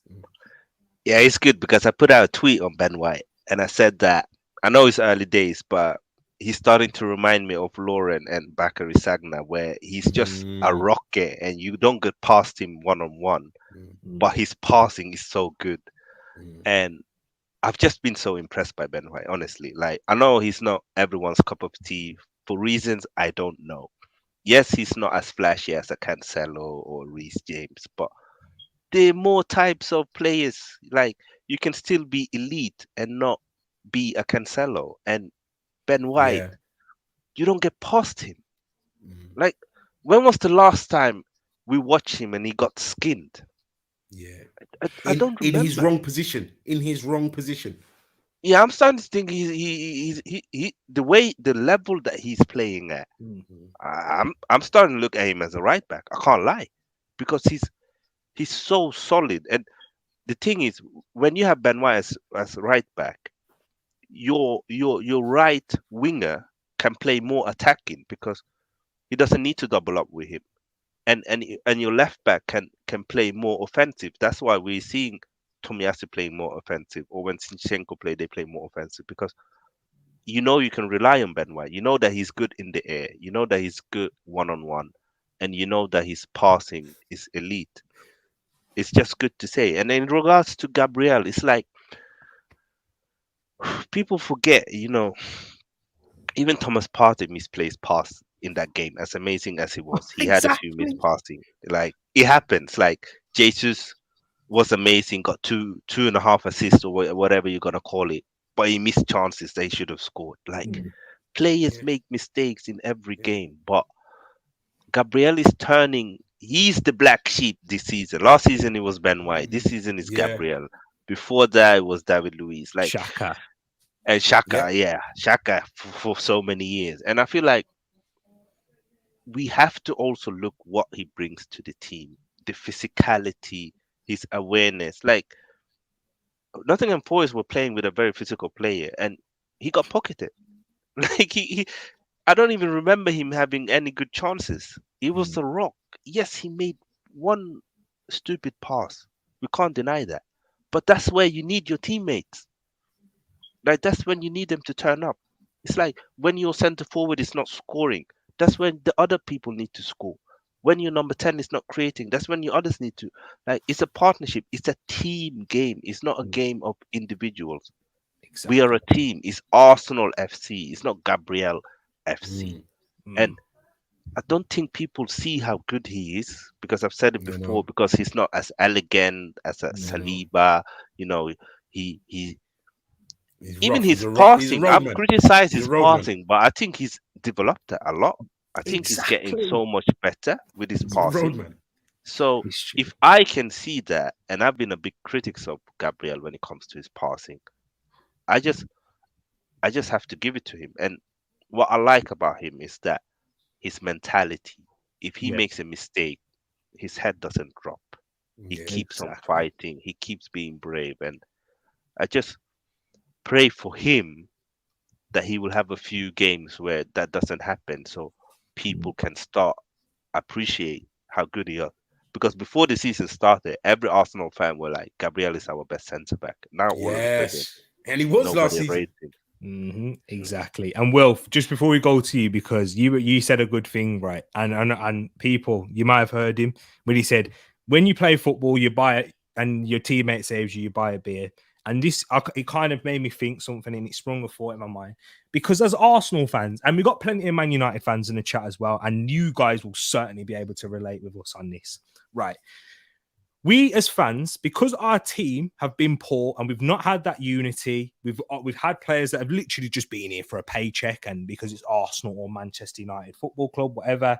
And I don't take any accountability. Oh no, it's not my fault. That goal, that's not mine. I'm looking elsewhere, pointing the finger at someone else. And we as fans have kind of taken on that mentality and thinking, if a teammate is having a good game, football is not about I do my job and you do yours. Yeah. No, it's not. It's we are a unit. If you concede a goal, it's my fault. I weren't there to make that second block. That's how we have to think as football fans. And as King said, it's Arsenal Football Club, not Yes. Gabriel FC. And also, the best way to see this is Arsenal, Man United. Right, they've improved massively in these defenses. And Arsenal from last season, Man United from this. What is the one thing that you've seen from Arsenal last season? They're still doing it now, and Manchester United this season. When players are making blocks, what do they all do? All come Like it together, scored. give each Like they other a scored. big hug, kiss, whatever. Yeah, because I've seen Lisandro Martinez make mistakes, and then Dalot or Varane or even Maguire there to save him. Right. Yeah, I've seen Luke Shaw, and Luke Shaw will be there to carry, and then Dalot, and then that's what this unity is about. And then if you all get beat, your goalkeeper's there behind you. That's what it's about. That's why you guys have got a strong foundation. Why Martinez is getting praise. Why Dalot is. And let's not forget, let's not pretend like yesterday for Manchester United, right? That they didn't breach you a couple of times. They had chances. Exactly. But Man of the match. But because your keeper and your whole defense was doing a job, that's why you're there praising them and doing so much. So I don't understand why, as Arsenal fans, right? Gabriel was ridiculous against Southampton. Yeah, he was making header after header. Before that, against Leeds, he's literally one of him and Ramsdale were the reasons why we kept clean sheets in there. But we don't look at these as units. We look at them as individuals. Come on, people. But yeah, what do you want to say, Wilf? Because that beer thing got me going. Yeah, no. Firstly, I'm gonna give it a hot take. I don't actually think it was his mistake. Watch it again, yeah, and watch the way that we play. Because we play out from the back, I think it's Tomiyasu and Saliba. They switch off because they look upfield, like Van Dijk for the goal versus Leeds. You know, when you glance, because that ball, the ball that he plays, is the same ball that we were playing all game when we were trying. Because Arteta plays, he doesn't hoof it unless you absolutely have to, and even then, he's probably not happy. We play it out. Tomiyasu and I think it's Saliba. I have to go back and watch it again. Just as he gets the ball, they switch off and look up, and he plays the ball instantly instead of focusing on what they're doing. So it's a miscommunication rather than an error, because 9 times out of 10 he will play that same pass, and one of them man will the ball take a touch and flick it onto someone else. Because the same thing happened with another chance where I think it was Xhaka to Partey. Partey gets blocked off, and so we're coming out of our box. Xhaka's facing our goal. He gets the ball from Partey and goes to have a 1-2, and Partey gets blocked off. So it looks like Xhaka's just played the ball into blindly into space. This is when you have to look at games properly. Like King said earlier, alluded to earlier, you have to rewatch and rewatch and rewatch, because in the heat of the moment, it looks like a blind mistake, like he just casually played it there. In the All or Nothing, do you remember when Arteta had the 2 boards where he said, "This one you know like the back of your hand, and you can play it blindly"? That's what Gabriel does. He knows where his man's supposed to be, because if you see there's 2 men there where he goes to play the ball, where he goes to play the ball to, and it's the others just losing that second of concentration. I don't think it's their fault. It's just a miscommunication. Not blaming anyone for that.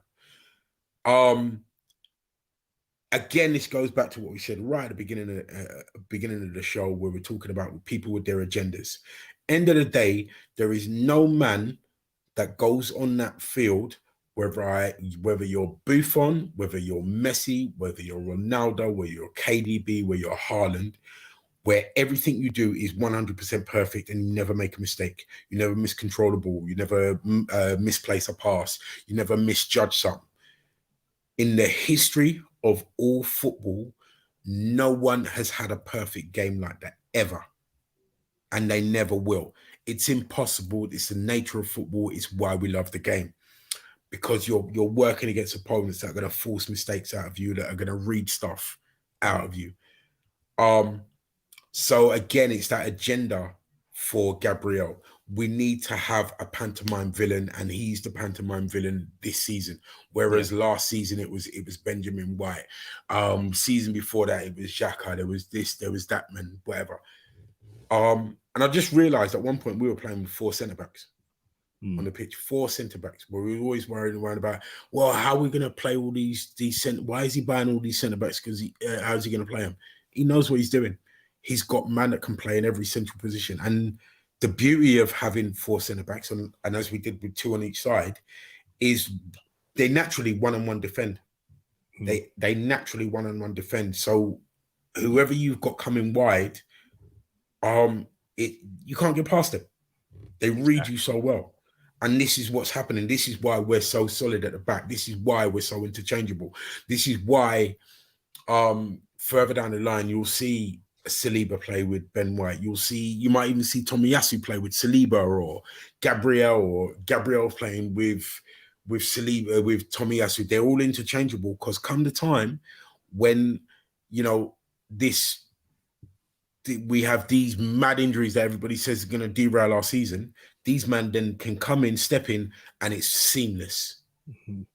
Yeah, exactly. But what we'll do is now, before we get into Richie's, he's got a really good question. Yeah. Well, before we get into them, I've got them saved. Exactly. Yeah. I've got them saved in there. But we'll go through your comments, people, because there's a lot of real good points that you guys are making, and good questions plus that you jokes. guys are asking in yourself. Plus jokes in there. So definitely. Not banter in there. But yeah, there is enough banter. Exactly. This is what we love. And big up to each and every one of you that's tuned in, Ed, locked in. Yeah, big up, Ed. The interaction in here, it's amazing. I'm loving it. And guys, this is your community as well. It is us 3 and mine over here. Guys, you guys are making it, and really appreciate the love and support that you guys show. And even with a little bit of banter to each other, I'm here for that. You know how it is. That's how families are like. Yeah. And that's what I really want to try and make with this community. So let's go through. Let me go through some certain comments. Got plenty to go through. JC in the place. Spitting facts. We've got plenty more comments from JC. Jesus plays more like a 10. We'll get into that there. We're talking about hybrids in the positions right there.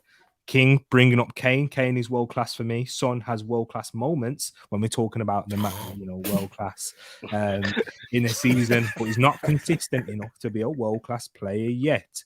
But Son is in that bracket under. Guys, I'd like to hear your thoughts on that. Because I think you know what you explain it quite well in terms of Heung-min Son. Last season, you'd say like he was performing at a world-class level because he was consistent. But if you talk about Son overall in his career, he's been a very streaky player and scores goals within streaks, and he scores goals in bucket loads, but in purple patches rather and it has to be in a certain system as well. Yeah, to be fair to him, he's done it under, Pochettino system, Mourinho. But I do think that he does go through certain patches, like what we see in this season, right, where he doesn't score many, but then he'll probably end up with 15 goals because he'll score like 10 in like 5 games or something stupid like that. Yeah. He's the only thing that's a bit weird with me, Son, is that when he's not good, he's really not good. Like he's awful. His low level needs to be higher. It's like a Aubameyang, isn't it? When we spoke about Aubameyang. Yeah. Like Aubameyang, his drop off. He's either like an 8, 9 out of 10, or he's like a 2 out of 10. There's very few times he's like a 7 and 6. Exactly. Which I would. His passing isn't brilliant as well. His passing isn't world class. His finishing is. But when he's one of the best. His link up play, his through balls and stuff leave a lot to be desired. Yeah, that's not a part of his game. You're all right, which is probably why King and he's kind of saying, like if he's not scoring goals, then his level's quite low. And we can say this with Aubameyang, if he didn't score a goal, he kind of didn't really offer you that much when he was playing. Not offer you anything. Exactly that, which we saw towards the tail end of his Arsenal career. We've got plenty more in the chat. Scrolling down, you know what? There's loads of people, so trust me, we've got plenty. CM right here. I thought this was a good point, especially in this day and age. Some players are easier to scapegoat, even when they're doing well. More times than not. Gabriel. Exactly. Yeah. Big up CM, man. Yeah, big up CM each and every time. Yeah. Very, very true. My man. Yeah, exactly. But yeah, I mean, someone said it in the chat earlier when they was talking about like with Ben White, his first game at right back against Zaha, arguably one of the worst people you can come up against your first game at right back. Trust me. And he had him handled. Mm-hmm. He had him handled, and people were still giving him grief.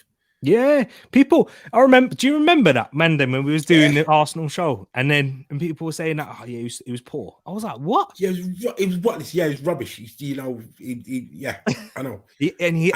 I heard the argument. He had to have Saka and Saliba saving. No, Saliba, yeah. He's coming up against Wilfred Zaha at Selhurst Park, for goodness sake. Yes, exactly. Yeah, exactly. Like you don't kind of thing I'm talking about. You don't defend literally. It's not Beelzebub where you just mark someone, and if you get beat, then it's peak. But that's what we were saying. What was he saying about Saka and Martinelli? Yeah. People are putting 2 men on them, exactly, to handle him. So Ben White I don't even need to go over there. We've done this already. But this is what I'm saying to you about the whole scapegoating. Is you always have to have a pantomime villain. Whatever the result, whatever we do, we're doing fine. We kept a clean sheet. This, that, and the other, and you're still looking for scapegoat. Yeah, exactly that. It's so true. It's for real. Big up yourself, Bobby K. If you're watching it back later, if you're still in here, my bro, big up yourself for tuning in. And save me some candy. Yeah, I mean, exactly. Yeah, he calls it candy because he's based up in North America as well. That's true. So yeah, big up Bobby K right there. Big up Ferbs in the place. He's saying big up T and the panel. Hope you're keeping well, my brother. He says he asks, is Saka's injury bad? No, it's not, thankfully. By the looks of it. He looks more to be an impact injury. So at the worst, he'll miss the Chelsea game. But I'm hoping he doesn't. In fact, we've got Reece now, so yeah, exactly. You know what? This kind of leads me on to a point, and we can't spend too long on it because we got about 5 minutes or so left, and we still got a couple of questions to get through. But with Bukayo Saka, what's your thoughts on this? Do you think he needs to get more protection from referees? Because I don't think so. Really? Yeah. 100%. Now, King, you've got the decider, yeah. It's I don't think it's about more protection. I think it's about more consistency from the ref.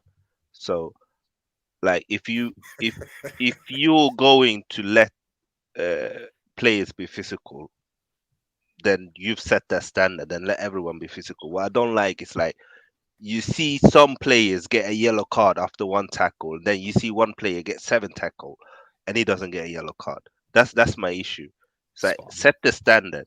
It doesn't matter if it's minute 1 or 2. A yellow card is a yellow card. If you need to give it, give it. Mm-hmm. And I think if they do that, then obviously if the left back has a yellow card, then he's gonna change his game.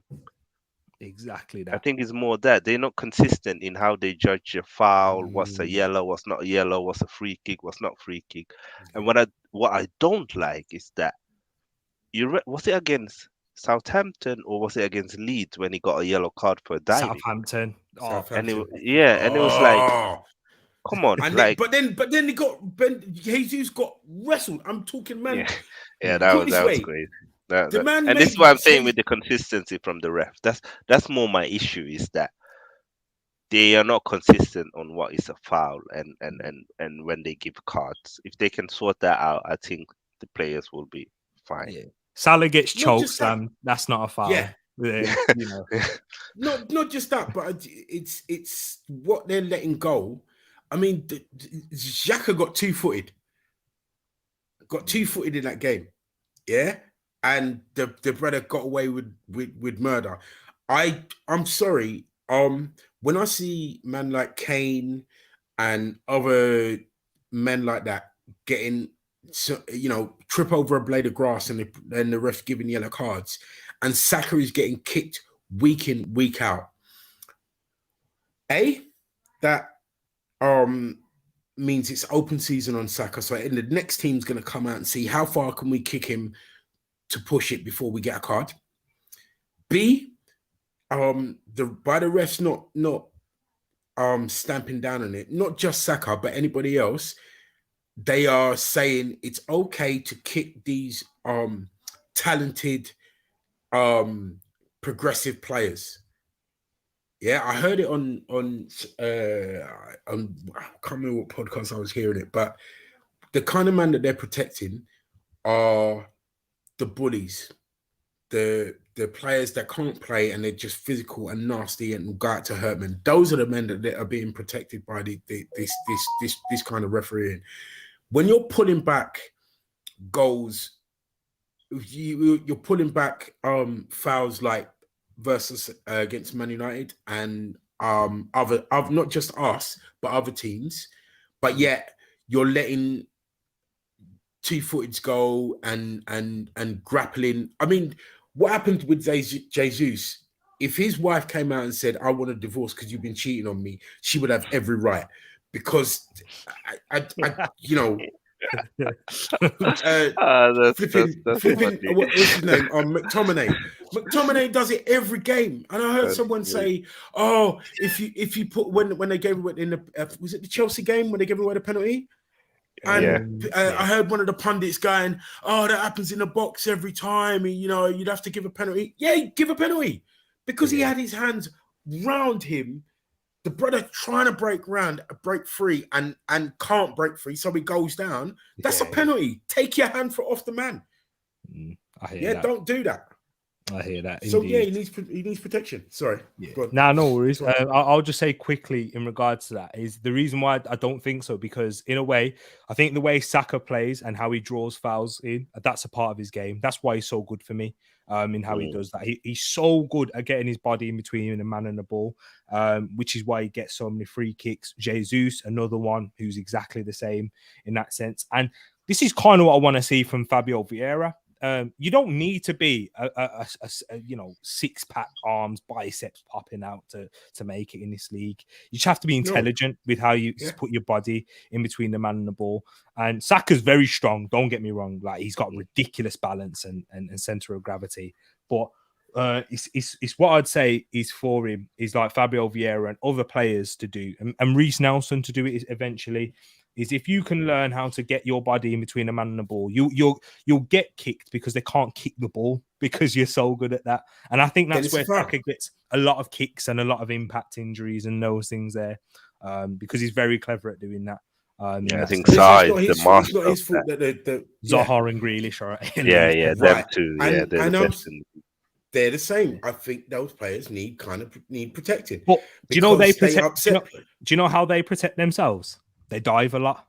But people will say, but this is what I'm not saying. I don't criticize those players doing it because they are going to get kicked. And if they don't dive, you get Jack Wilshere in the end where your ankle gets snap off. Yeah. Like, or the ref don't give them nothing. Yeah. Exactly. Because if you stay on your feet, your referee ain't going to give you anything. And the next player, like, if you stay on your feet and get past the man, they're like, right, you're in on goal now. I've got to literally snap your legs.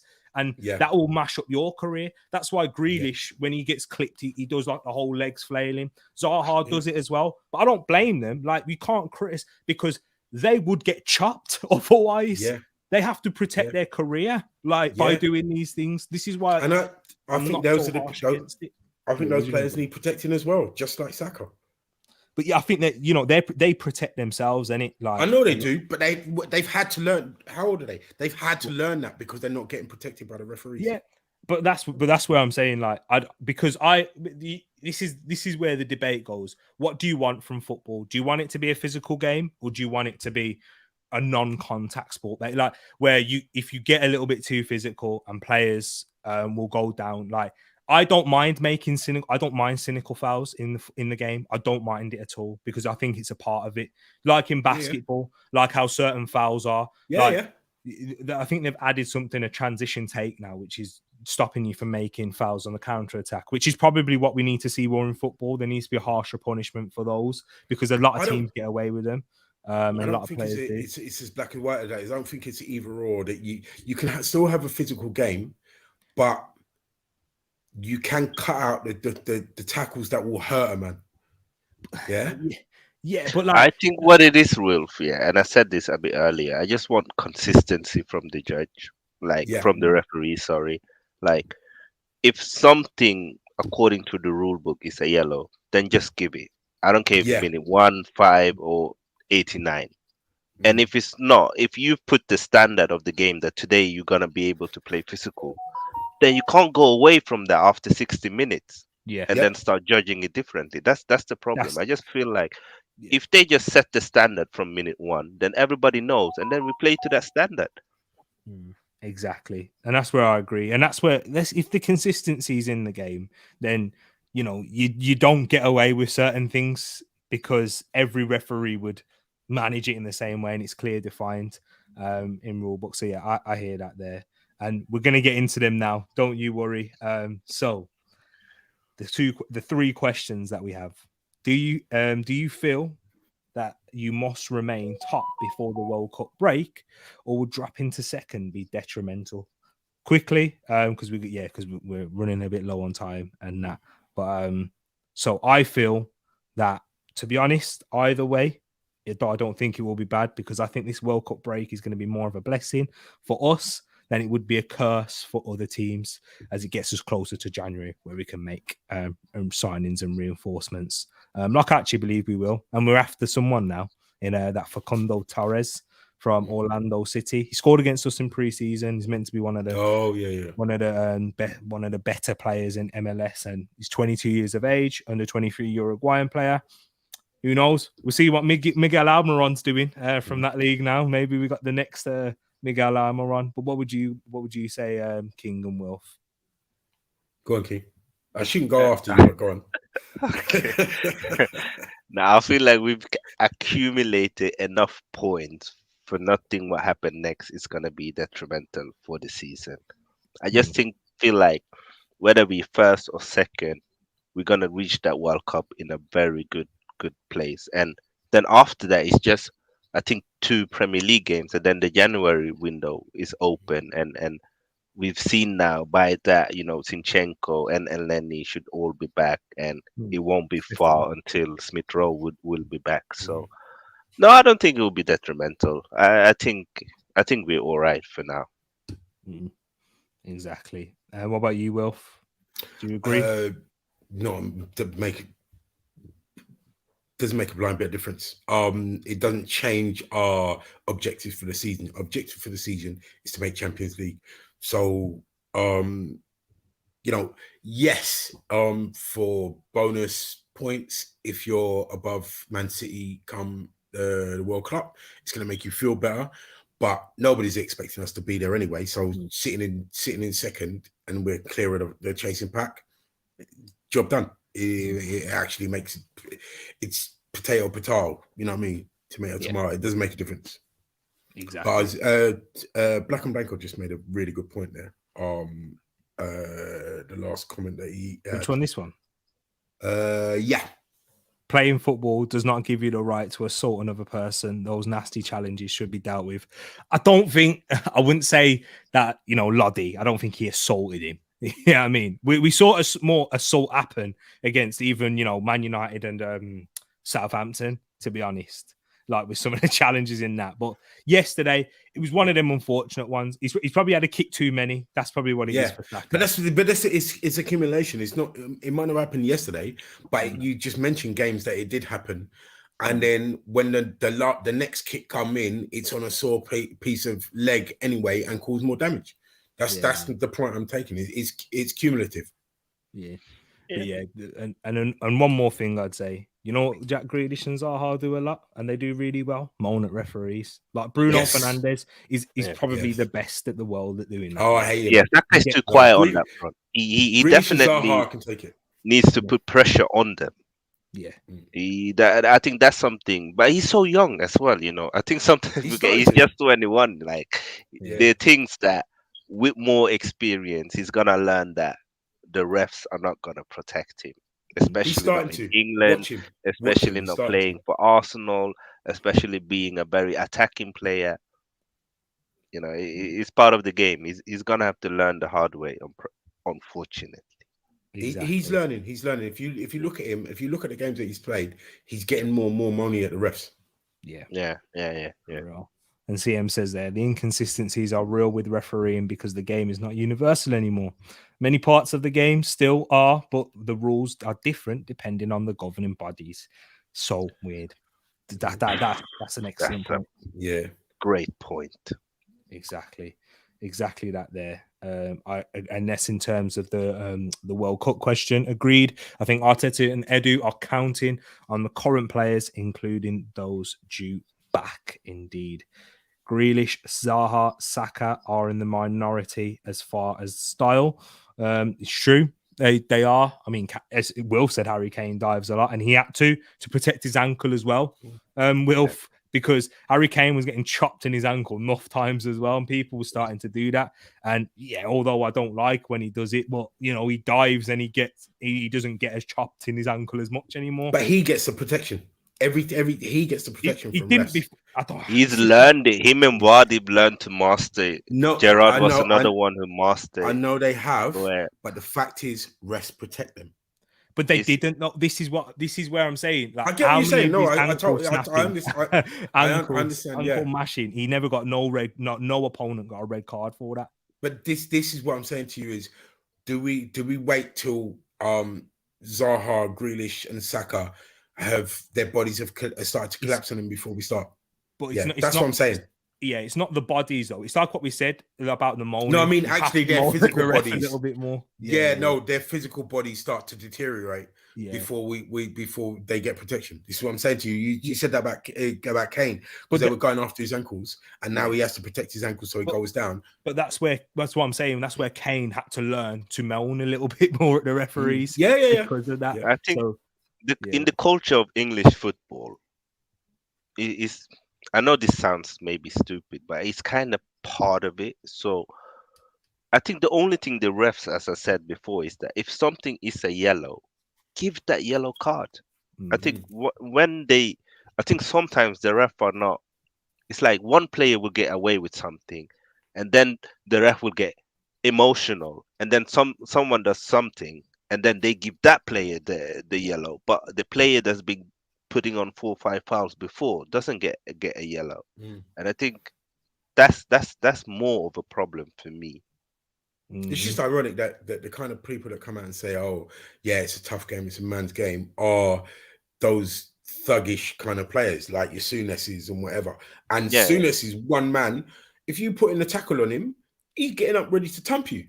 But yet he'll dish it out and expect man to just go, yeah, it's a man's game, get on with it. If it's a man's game, get on it. When it happens to you, get up and get on with the game. You don't put your animals, but you know what I mean? It's that's why I never liked Robbie Savage. He was a nasty player, but he couldn't take a tackle. This is what I'm saying to you. Yeah. I see him. He's one of them ones that would take it. But man like Souness and you know what Gerard said about Saka, and them kind of things. You know, so yeah, for real. Super Nick, excellent point. It's in terms of his personality. He's so well mannered and principled. That's why he's targeted.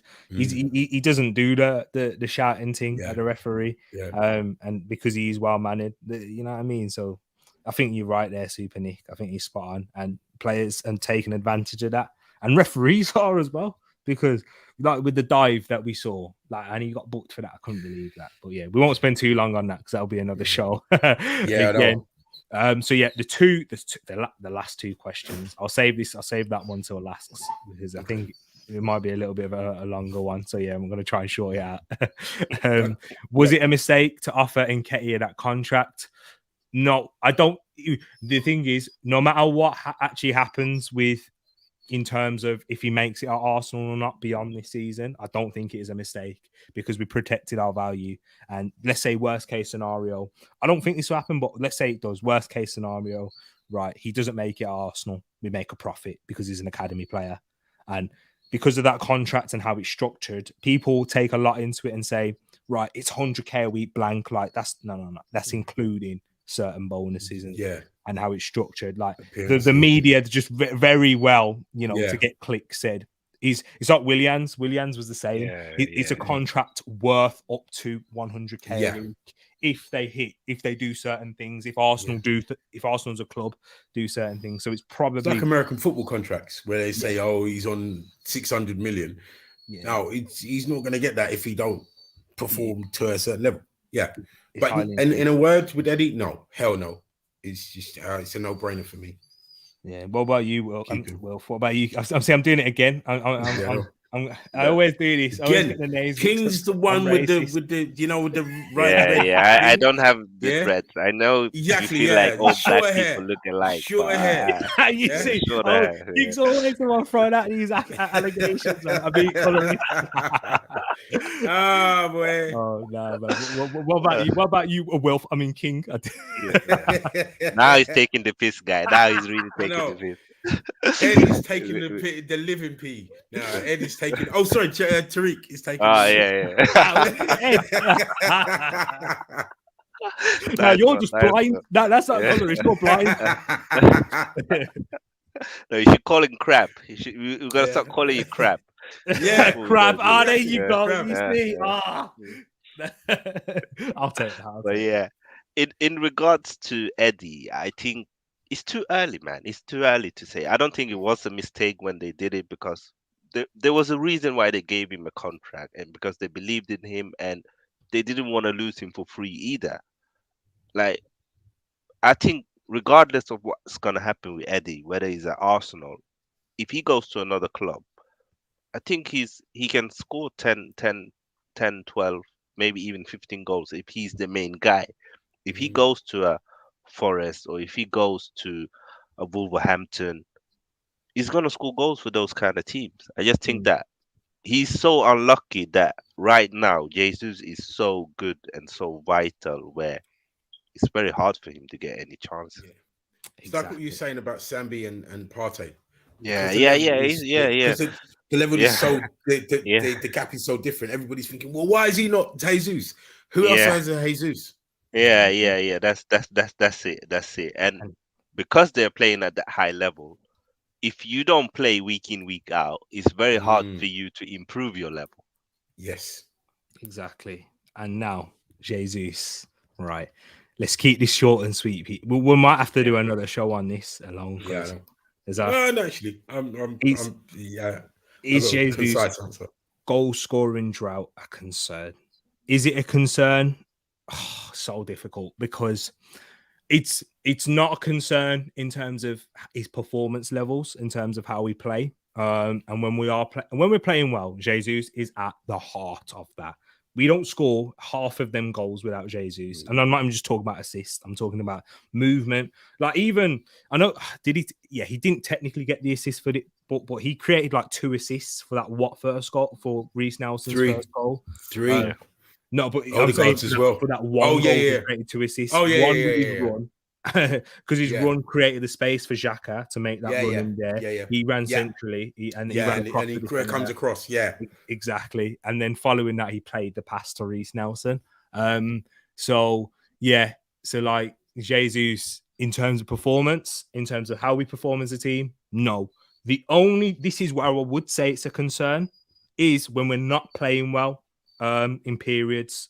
So when we played against Southampton in that second half, we needed to dog that second half out. Right, one chance, take it.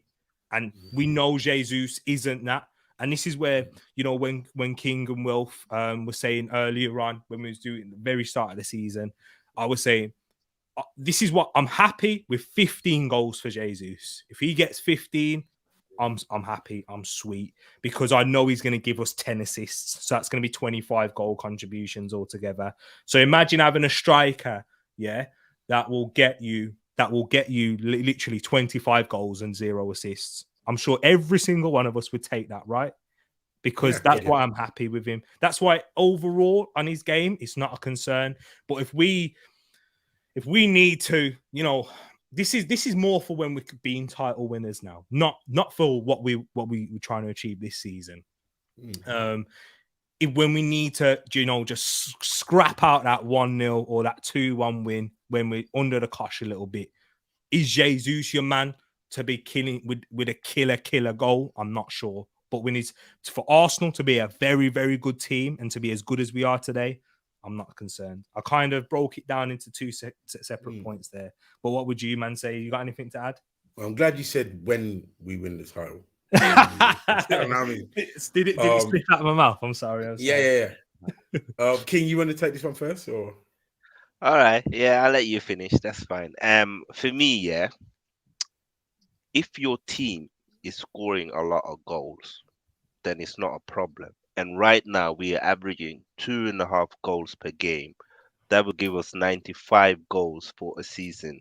That's more than enough for a team. If you score over 85 goals, your attack has had a good season. It's not about I think because in the past teams used to play 4-4-2, and one of your strikers used to always score 20 goals, whether it was your Yakubu, your Drogba, your Henry, your Anelka, your Van Nistelrooy. Like, we've seen it in so many seasons, but football has changed, and now your wide forwards score way more goals than wingers used to score, and your attacking midfielders score way more goals than your central midfielders used to play in a 4-4-2.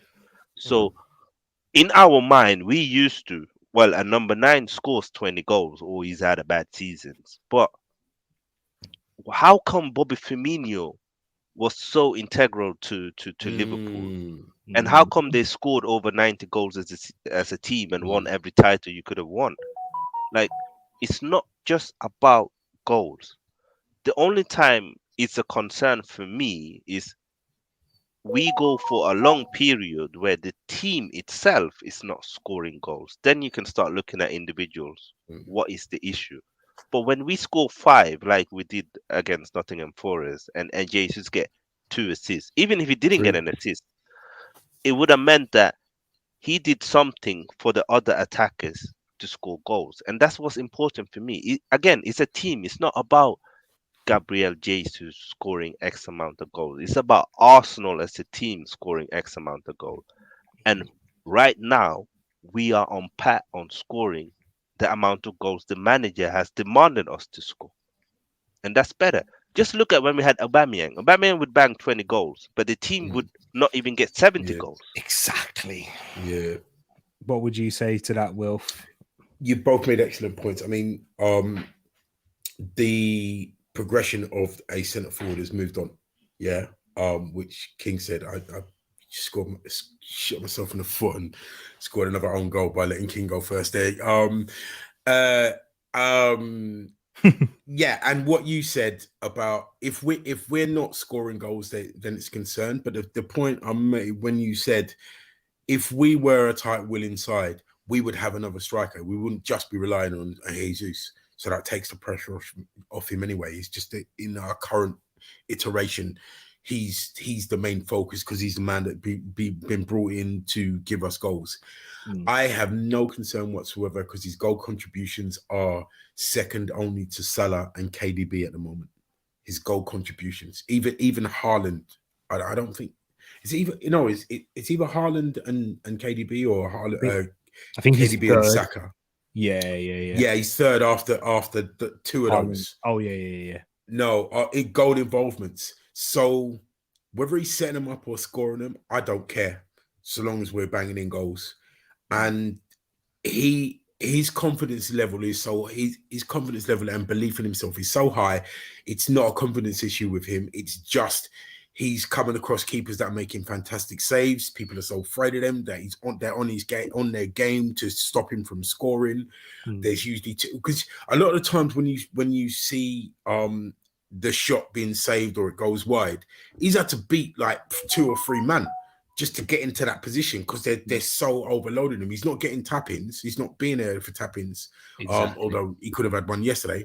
But he had 3 assists yesterday. He assisted both a double assist for Reece Nelson, one of Reece Nelson's goal. He assisted the other one and he assisted Odegaard's goal. I'm not that's not a problem to me. That's not if he wasn't there and he wasn't, because what was happening last season when we had Laka? You know what I mean? He weren't assisting and he weren't scoring. That was a problem. Exactly. That's not the problem now. Exactly that. And guys, just to wrap up, I've got a nice little bit of I was working out an equation right here. Good. So Arsenal, right? We've scored 30 goals in 12 games. So guess what? I worked out how many. So we played 12 games. There's 38 games in a season. So that means I did 38 divided by 12, which gave me 3.16 occurring, but then to 7. So I'll just round it up to 3.17. Don't really matter. But we scored 30 goals. 30 times 3.17 equals, can you see that? What does that say there, man? 95.1 goal. So that's 90. We're on course to score 95 goals. If we're questioning Jesus. Yeah. This is what I'm saying. And we've seen this with Firmino, even with Benzema. It's just now that Benzema is a big goal scorer. But before it was your Ronaldo, your Di Maria. These players were scoring goals and he was contributing to them. And your Bales, exactly. And I think we underestimate how important these players are because we get blinded with what we were used to and stats. Yeah, exactly. Look at the table where you just said we scored 30 goals already. How many did we score this time last year? This time last season. Half of that. Right. Yeah. We scored 30 goals and we're conceding less. Those are the only stats that I'm concerned with. We're scoring more than our opposition and we're conceding less than our opposition. Game done. You know what I mean? And this trajectory, there's only ever been one team who, of the 5 that have had the record that we have since the beginning of the season and not gone on to win the title. Newcastle. I love it those them days. But you know what? In my darkened room in my bed at night, I say to myself, wouldn't it be lovely if we won the title? In reality, our objective is top 4. We're on course for that. End of story. Yeah. But as And fans, just one final point, yeah. carry on. No, Last really. season we scored 61 goals as a team. This season we've already scored 30 goals. Yeah. Difference, We're yeah. halfway to Exactly. last season's tally without even being After halfway. 12 games. Yeah. After 12 games. Yeah. A No, third of the way through the season. Less than a third of the way through the season. just under, Yeah. just under a third. Yeah. See, we don't just do real football talk. We do maths over on Tweet Talks. You know what I mean? That's only because Yeah. my dog is in he did the maths for me. My dog just There come in and you did go. the maths for me. Yeah. See, So, I gave you the 95.1. Remember that now. yeah. That's So how he you came gotta in at look that point. He came at that point. Exactly. That's how you got, guys. That's honestly, that's how you got to look at it in terms of even your own clubs. Like as I said, once again, plenty of Man United fans in here. Look at how many goals. Like you've built a lot of that foundation upon your defense, and you'd say the issue for you. This is where I see a lot. I always do this. I see a lot of similarities with Man United. Always with us. I think now they're what we were 100%. last season. Yeah. Poor start. They've Yeah. gone on a good run. And Got a they're manager defending doing his well. thing. Got a Exactly. new manager doing his thing. But the only issue is they're not scoring enough goals, which was our issue last season. Yeah. That was literally that last season. So, but yeah, guys, we'll be here for you to chat. We'll banter you as well, of course, because you deserve. Oh, you know that. But yeah, we'll give you real talk and real knowledge. But yeah, let me go through some of your comments in here because people, and then we'll wrap it up because we're about to touch 2 hours. You know how it gets when we chat ball. Massive appreciation, and don't just hit that like button for me. Hit that like button for Wilf and King, who spent 1 hour and 55 minutes, not just with myself and each other, but with you guys as well. And smash that like button for you because you guys, you're amazing. And this, I just want to get these streams out and get the channel growing because it's not for myself, it's for the community once again. You know what I mean? And the big six, they call a certain man family man, community man, but no. This is the real family over here. You know what I mean? TTF. Ever since day one. Exactly. Boom, boom, boom, boom, boom. Big up the community, man. Exactly. Community man. Oh man. Now big up yourself, each and every one of you. 100k may be a lot, but Arsenal have trusted that he will show further dedication to improve upon his skill set. Let's see if it happens, then we'll know if he's truly worth it. Excellent point, CM, because we don't, when we talk about players and the wages they get, we don't talk about the impact that it can have mentally if they're not mentally ready. But I think Eddie Nketiah is. And also, it sends out a message to them saying, we believe in you. Mm-hmm. So you need to believe in yourself. Exactly. He could have had 3 assists yesterday. Yeah, could have been. If Reece Nelson would have took that one first time. But yeah, it don't really matter because we see his importance as Arsenal fans. Indeed. He did have 3 assists. Yeah, it could have been. Exactly. Could have been 4. Could have been 4. Yeah. Eddie is on 80k. That's normal in today's Premier League. It is true. If you look at Premier League strikers, and this is where I was saying Christian Benteke when he was there, he was on 150. Even if you look at it now, for example, like most strikers in the Premier, like how much do you reckon Scamacca's on? Easily well over. Yeah, he's Anthony at Man United come and signed I think Sancho is like on 200 something. Yeah, and he's not even a striker. Yeah, exactly. Yeah. So for an academy player as well, which you've not put any transfer fee into, makes sense. Yeah. Makes sense indeed. And also keeps defenders on their toes. That's Jesus. Exactly. Super Nick says, as far as a forward, goals are your currency, but in an attacking team with chances are coming from everywhere. And what he contributes to the team is just as valuable. A backup striker wouldn't hurt though. I agree in that. If we could have another one where you could have 3 strikers in that sense, or 3 players that could play that number 9. I was watching a Statman Dave video and he was talking about David. Arsenal. Yeah, exactly. You're gonna get Moss going and Wilf now. Moss and Wilf. But yeah, I was thinking of someone. Would you take when I say a plan B, I don't mean you have to have this striker playing games week in, week out. That's why I would take an Edin Dzeko, which is what he actually mentioned, because he's an older striker that will take just sitting on the bench, add a bit of experience into the side as well, and play those. Comes on and scores goals. Exactly. You know what I mean? And kind of change our play. But he wouldn't be an Ivan Toney where if you signed Ivan Toney now, you'd have to play him. Like, whereas because at that point he's in his career and how much of an outlay it costs for him. That's why I think those shrewd, cleverish signings, Arteta can do him because he tried it with Willian. You see, but that didn't work out. And maybe another one will. Would you guys take an Edin Dzeko? Just quickly, someone like that, yeah. Someone of that ilk, yeah, definitely, definitely. What about you? Muller from Bayern Munich. I wouldn't. Kind of I wouldn't, and the reason why is because I don't think managers like Pep and Arteta, they don't want a plan B striker. They want a plan A striker, and then they want another plan A striker because they don't want to change the system they are playing. Because that's their bread and water. They die for their philosophy. So I think the reason why we haven't seen us go for that mold of player is not because we can't get one. I think it wouldn't be useful in our system. I think so. That's why for me, I rather then see maybe an upgrade on Eddie than someone who's very different from them, because I don't know if we would get the best out of them. I know in an ideal world, you get a plan B striker. If it's not working, you put in a lot of crosses for them to head the ball in, and you kind of change and switch the way you play. But I don't think Arteta would do that.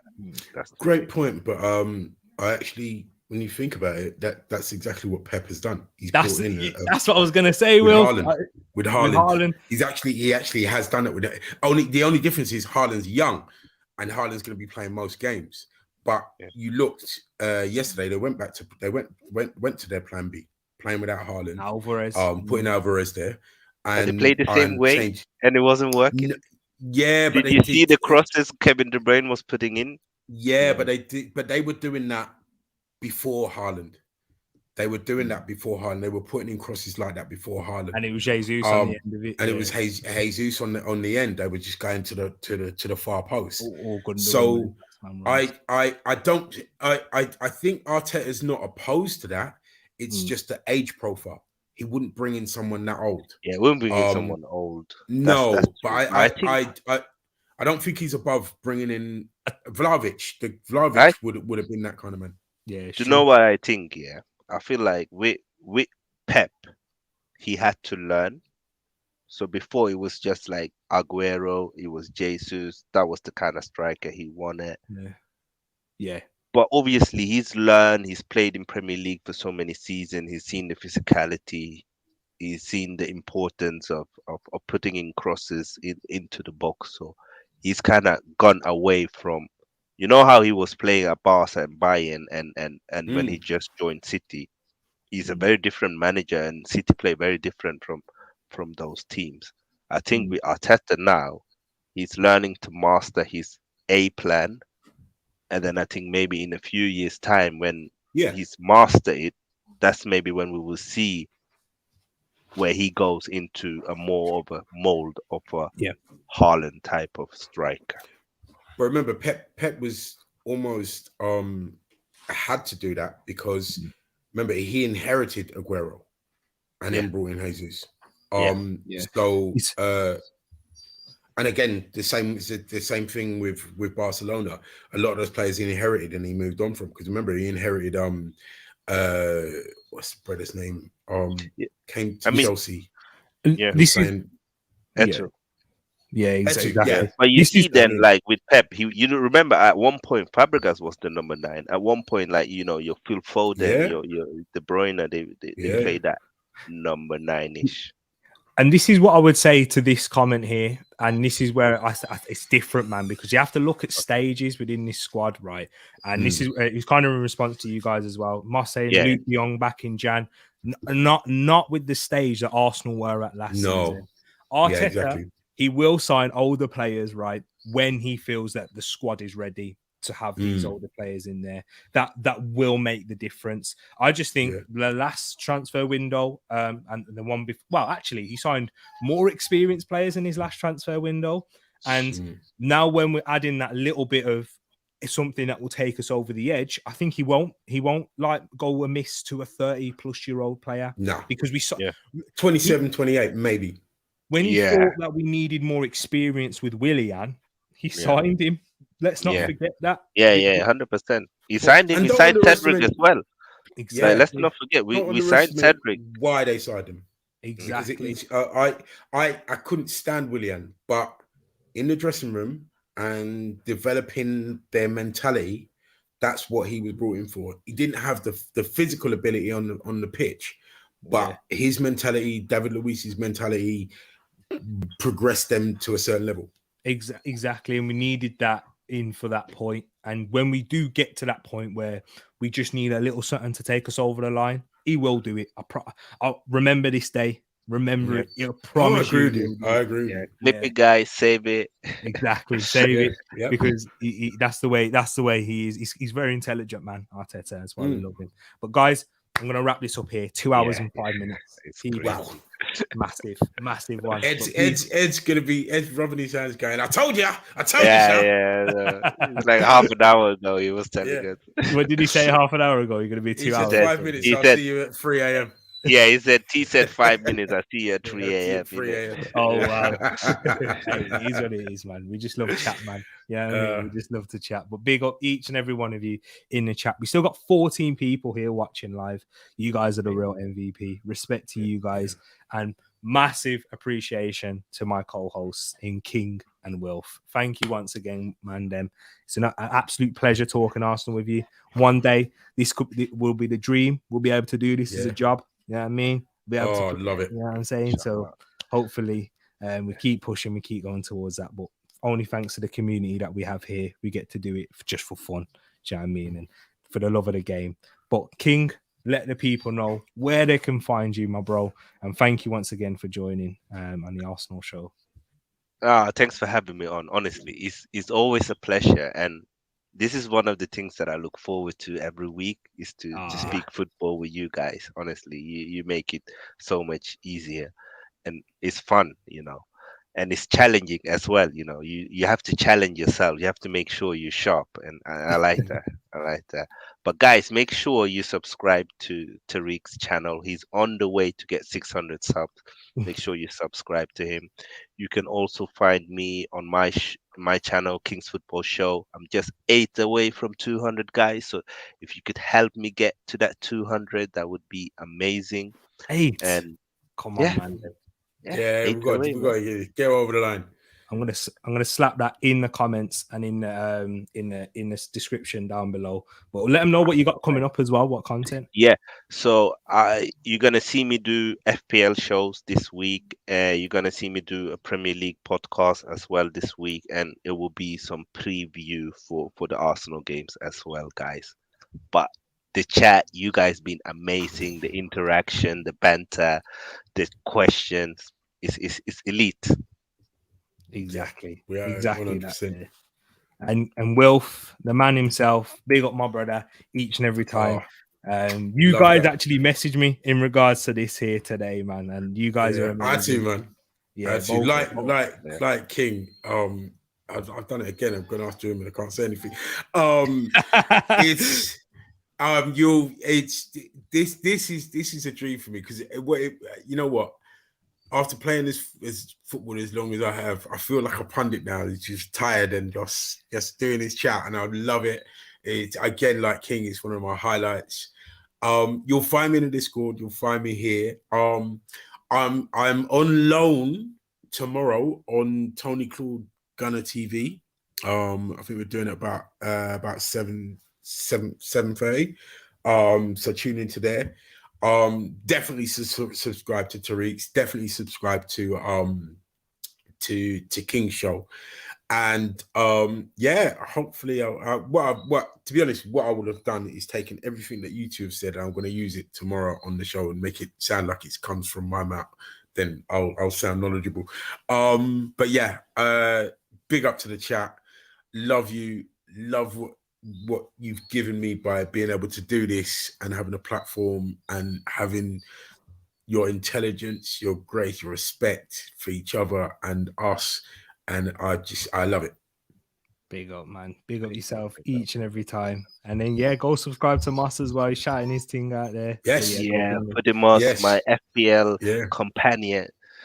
Yeah, he does it. He does a kind of like a red zone. Goal On rush. Yeah, he Saturday. does goal rush on Goal rush on a Saturday. Saturday. And Covers he's all the always game. doing American football, basketball, whatever. He's does so many shows. It's hard to keep up. So, you know, exactly that right there.